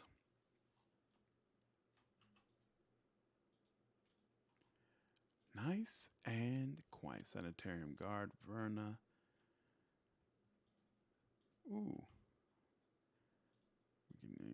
And we can't talk to him. He's talking to the students. The table is set with an assortment of leaflets and booklets with titles like Practical Benefits of Animacy and Soul Adjustment for the Well Adjusted Soul. Wow. Soul adjusted adjustment for the well adjusted soul. It's quite the line. And same thing over there. Hey, I love it that they just let you take their stuff. Works for me. Verna, that's one of the people who's just added. Of course. Speak with the head warden, Ethelmore, if you wish to make an appointment with one of our animancers. A well maintained statue of a middle aged man presides over the room, looking down unblinking over the bustle of harried academics pestered by the hopeful desperate. A strong warmth emanates from it that you could sense from across the room. There is a human soul stored beneath the stonework. You could feel its attention turned toward you. It has been some time since a watcher graced these halls. His voice echoes deeply, rumbling the floor beneath you. I am envious of your natural insights, traveler. I can only imagine how it might have helped my work in life. Now, what is it that has brought you to my sanitarium? Tell me about the sanitarium. A history lesson? This is a rare pleasure. Most come in here only concerned with cheating death in one way or another. We are an old institution as Deerwood goes. This is our 94th year. As with many cities, the growth of Defiance Bay brought with it a host of problems. One of the worst was that those born with, shall we say, ill favored souls came to populate its streets in droves. Thus, the sanitarium. Brackenberry was a natural fit. It was growing, but there was also a lot of money here back then. This place owes its survival to the curiosities of the wealthy more than anything, I think. Our founding came at a time of great suspicion in animancy, much like today. So much progress has been lost to the mishaps of a few careless practitioners. But in time it was forgotten, as all things are. Since then, we have been at the forefront of animancy's resurgence. We have played host to many gifted researchers and pushed the boundaries of our knowledge in ways never thought possible. Some of the first safe transferences were done here, and we have pioneered work in soul purification, lineage analysis, preservation.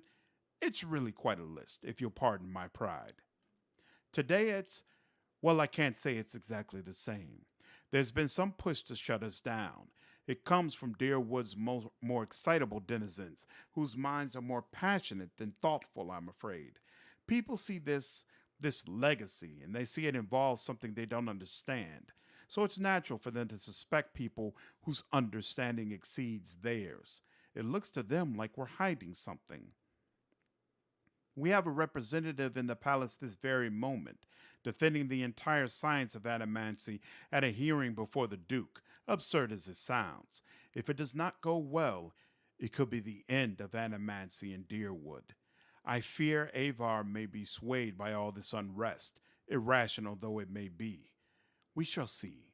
I'm curious as to how you've come to be in your present state. In the statue, you mean? Well, he laughs. I was old, and it seemed wrong to me, a lifetime spent in pursuit of discovery, only to lose it all in death. Somewhere, someday, I would wake up in a new body, none the wiser, and pursue a different course entirely. All that experience wasted. If we are ever to unearth the principles behind our existence, it will be in spite of our condition. Of that I am quite sure. To live on as part of something I helped build seemed to me a better legacy than what nature had in store. The transfer itself was quite simple as our techniques go, and for that I am grateful. Playing with souls is far easier to accept when they are not your own. I do miss being able to take an active role in the scholarly efforts here.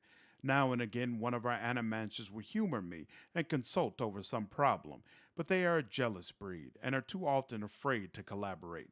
If you are considering it yourself, I can tell you that it isn't for the easily bored. Farewell. Awesome. Okay, so we are in the home of the animancers. Nothing there. That's special. These look like the field sketches of Ingwithan ruins and artifacts. Places they should not be going. And we could go up, but before that, yep, we can take that. And over here, yep, that'll let us take that too. Yep, we can take that. What your soul may be trying to tell you.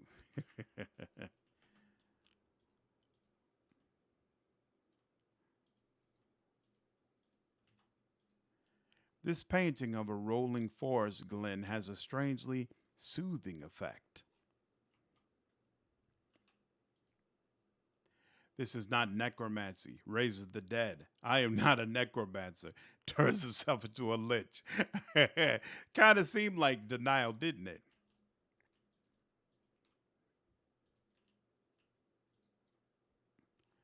Yep, let me do a full save here. Pretty sure this area can be rough.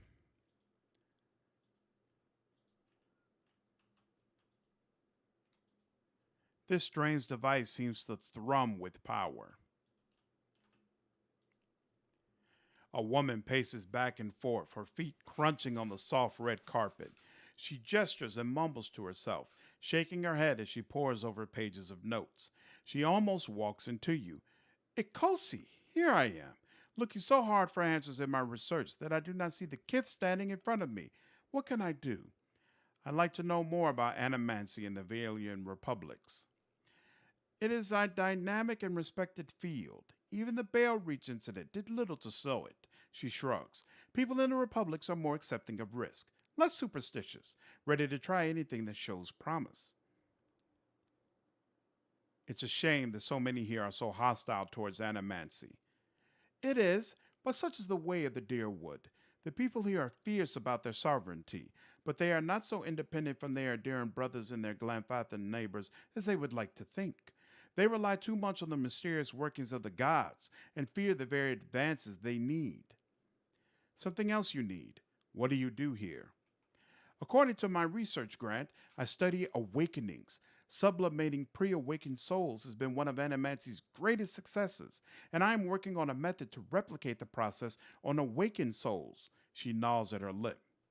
But the truth is that I find few suitable subjects here. Wildwind's legacy has left plenty of awakened souls, but most are too broken for study. I fear I will return to reviewer with nothing to show for my efforts. I'm awakened. I've been recalling flashes of a past life. She scratches her chin. Most interesting, but not the kind of awakening I can study, I'm afraid.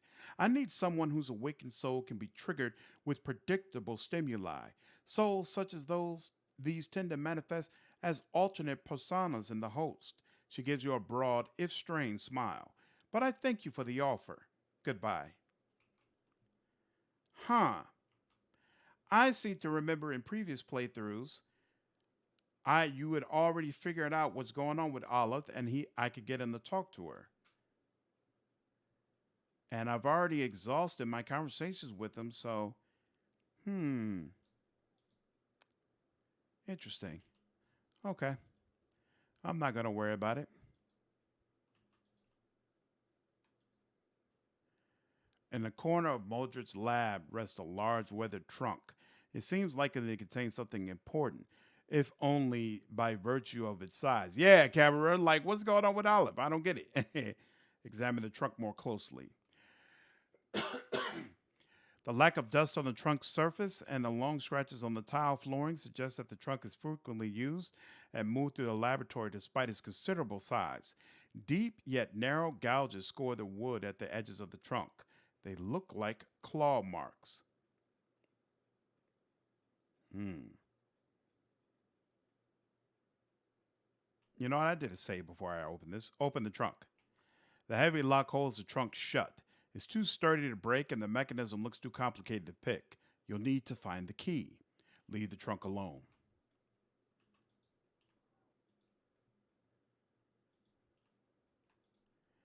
Unexpected results. The canine host was listless and unresponsive, but it was determined that this was simply the implanted feline soul.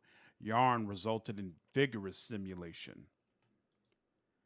An animator scribbles fervorously on a parchment scroll while his free hand dances through the air, counting off unseen objects. His lips move in silent discourse. As your shadow falls over his scroll, he looks up at you with mingled perplexity and irritation. Can I help you? He forces a polite smile. What are you working on? My area of focus is wicks, more specifically, how to cure them. Why do you study wicks? He huffs. What kind of question is that? Just think of all the families that could be healed, the lives that could be restored. What could be more important? His face is reddened and he turns away from you for a moment. He shakes his head. Animancy has an answer here. I know it. It's simply a matter of working it out. The grieving mother reaches out as if to put a hand on Mordred's cheek. Such pain, Watcher, and such determination. What's a wick? a hollowborn who received a transplanted animal soul during infancy, one of Animanti's early efforts to cure the legacy, if not a successful one. He removes his spectacles and wipes his brow. They show signs of developmental abnormalities throughout their childhood, but when they reach adolescence, they become aggressive, feral, but still victims in need of care. Transplanting animal souls as your children seems like an odd solution. We Animanchers were trying to do something about the crisis, better than letting it swallow a generation of children.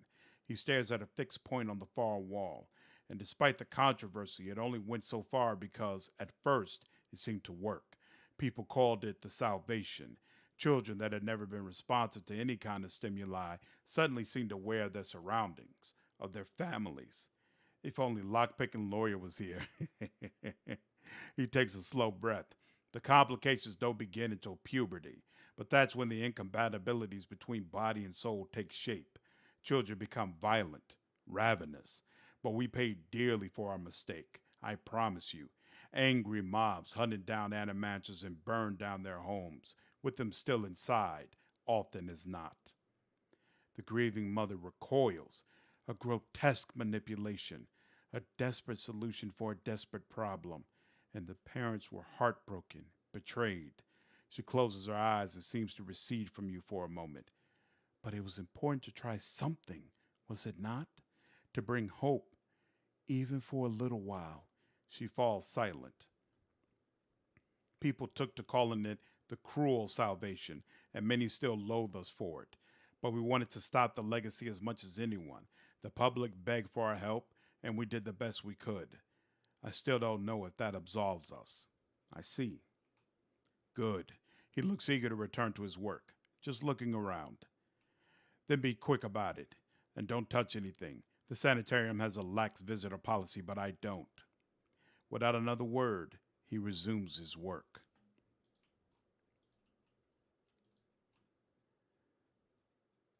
Unlocking this will require the proper key, but not this.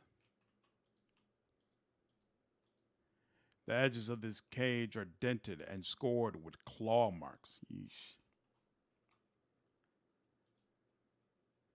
Sometimes we get people in here trying to make trouble for the animancers. I wouldn't mind being better armed. So what if it makes the clients a little nervous? Oh, so I can't go in here yet. Hmm. What triggers you being? Oh, I think you got to go through Wodoka's temple first. I think you need to go to through Wodoka's temple, and then once you've gone through her temple, it unlocks that.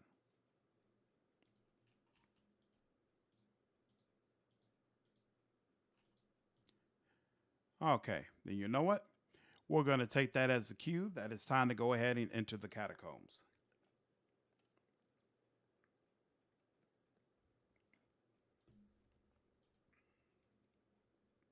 Because I remember the Andres Gifts fights being really, really tough. So I'm going to leave that for last. We'll head back to Copper Lane, right? I believe it is. And in fact, we'll turn in that quest for the dozens, rest at the inn, and then head up to the catacombs, see if we're ready for it. And I believe this is the place. Whoa. You asked me for one, and I said no, not until you're older and more responsible. Do you remember this conversation? Gordy's eyes are fixed on the ground in front of him. Yes, sir.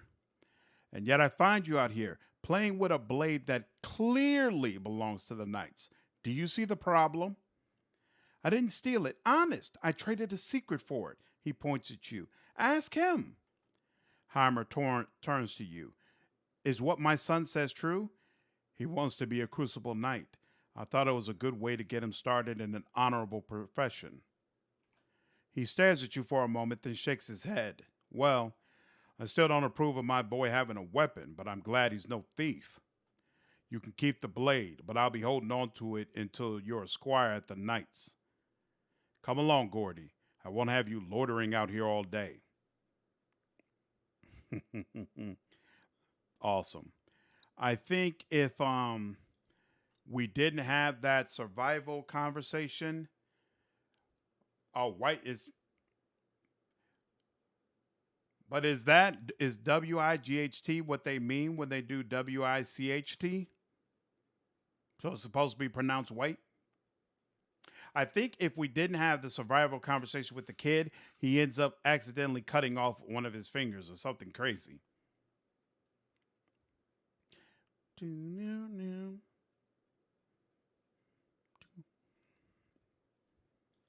I don't remember where this guy is. Is he up here? Osiric. There we go. Yep, that's him. Is this the armor you wanted? Osric, Osric wavers a moment in disbelief.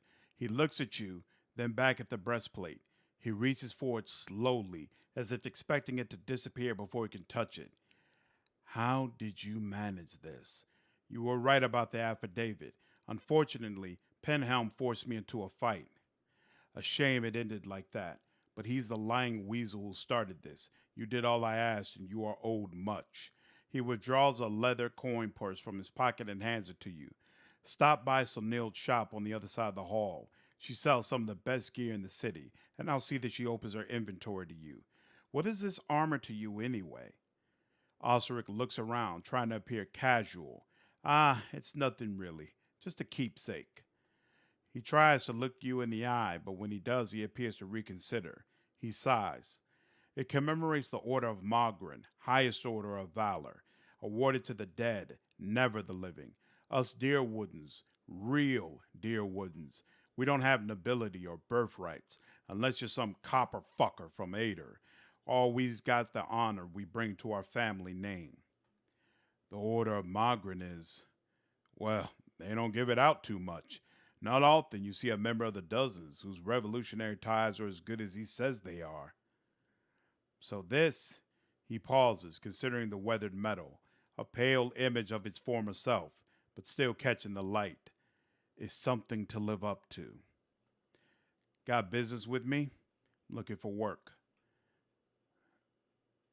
Okay. Farewell.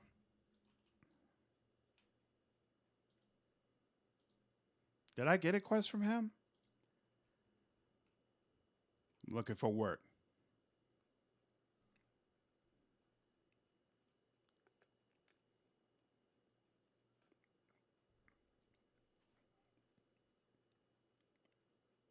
It's German that once meant just a person, but means mostly an undead monster after Tolkien put bear whites in the Lord of the Rings. Interesting. Okay, cool. Thank you. Where do I begin?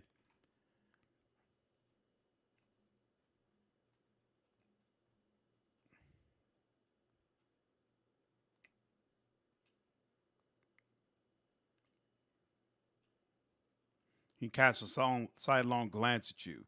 The knights are meddling in animancy, befouling souls to build metal warriors. Surely you've got enough sense to see how well that's going to go. We've got to be prepared to defend ourselves and the city. If there's anything that can stand a chance against this madness, it's weapons made by the Ingwithans themselves. They made the same kind of abominations in their time. They'd know how to kill them. I've sent the giant slayers after the weapons, but they haven't had much luck so far. They're better fighters than treasure hunters. Meet up with them at Woodend Plains and see how far they've gotten. If you can get those weapons, I'll see you get your cut. What's the harm in arming a bunch of angry folks that don't like to think all that much? Farewell.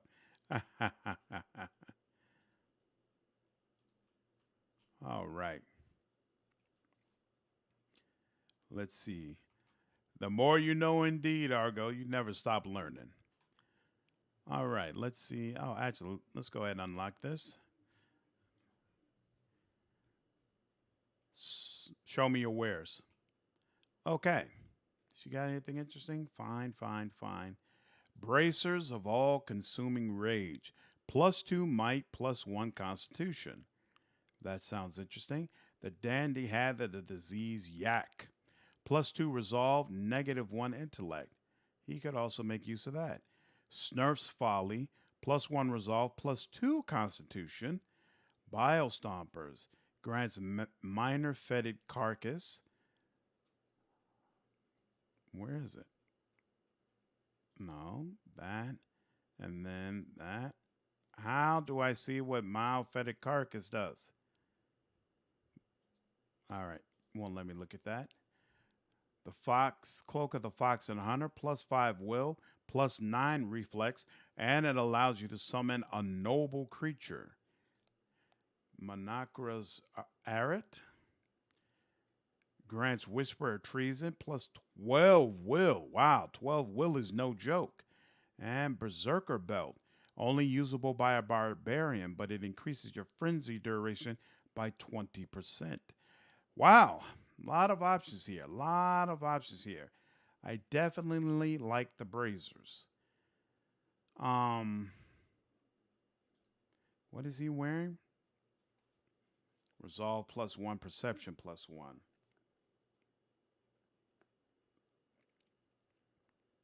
I don't think resolve is that great where it's worth doing that. The ring is worth it. He's got an empty ring slot. He can make use of this. Bounced +5 damage reduction. This is +5 will, +9 reflex.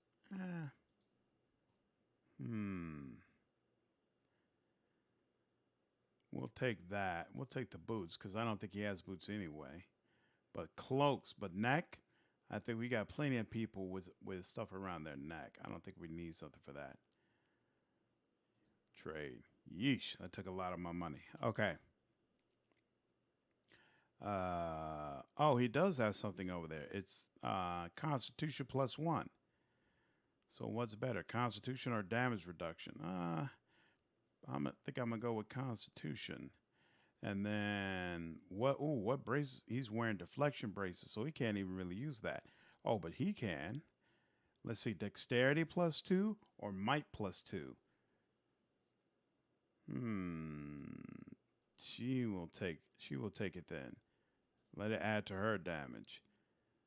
Let's see, when he kills. I don't know how often you actually kill, but hey. What else is in there? That was it, right? Yep. Just woke up and you're at it. Good video for breakfast. Awesome. Thanks, Oliver. Glad you were able to make the stream. Yes, Crucible Knights won a robotic privatized police force. That's the thing that never went wrong before. Absolutely not. Now, anytime you ask for something like that, it's going to go extremely well. He could take Suppress Affliction, but he doesn't have a free ring slot. She does, so I guess I'll give it to her. Okay. And then I have to remember, technically there are other things that I could get from her if I wanted to. And in fact, I've locked myself out of the Domino's Quartermaster, but I should still be able to get the Crucible Knights Quartermaster, most definitely. Okay, turned in that quest, got a little bit more gear. We already headed back here, right? Oh,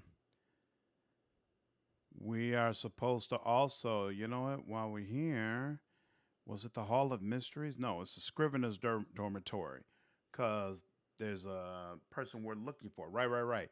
They had set up research for a particular individual. That's the Crucible quest that I'm supposed to be doing.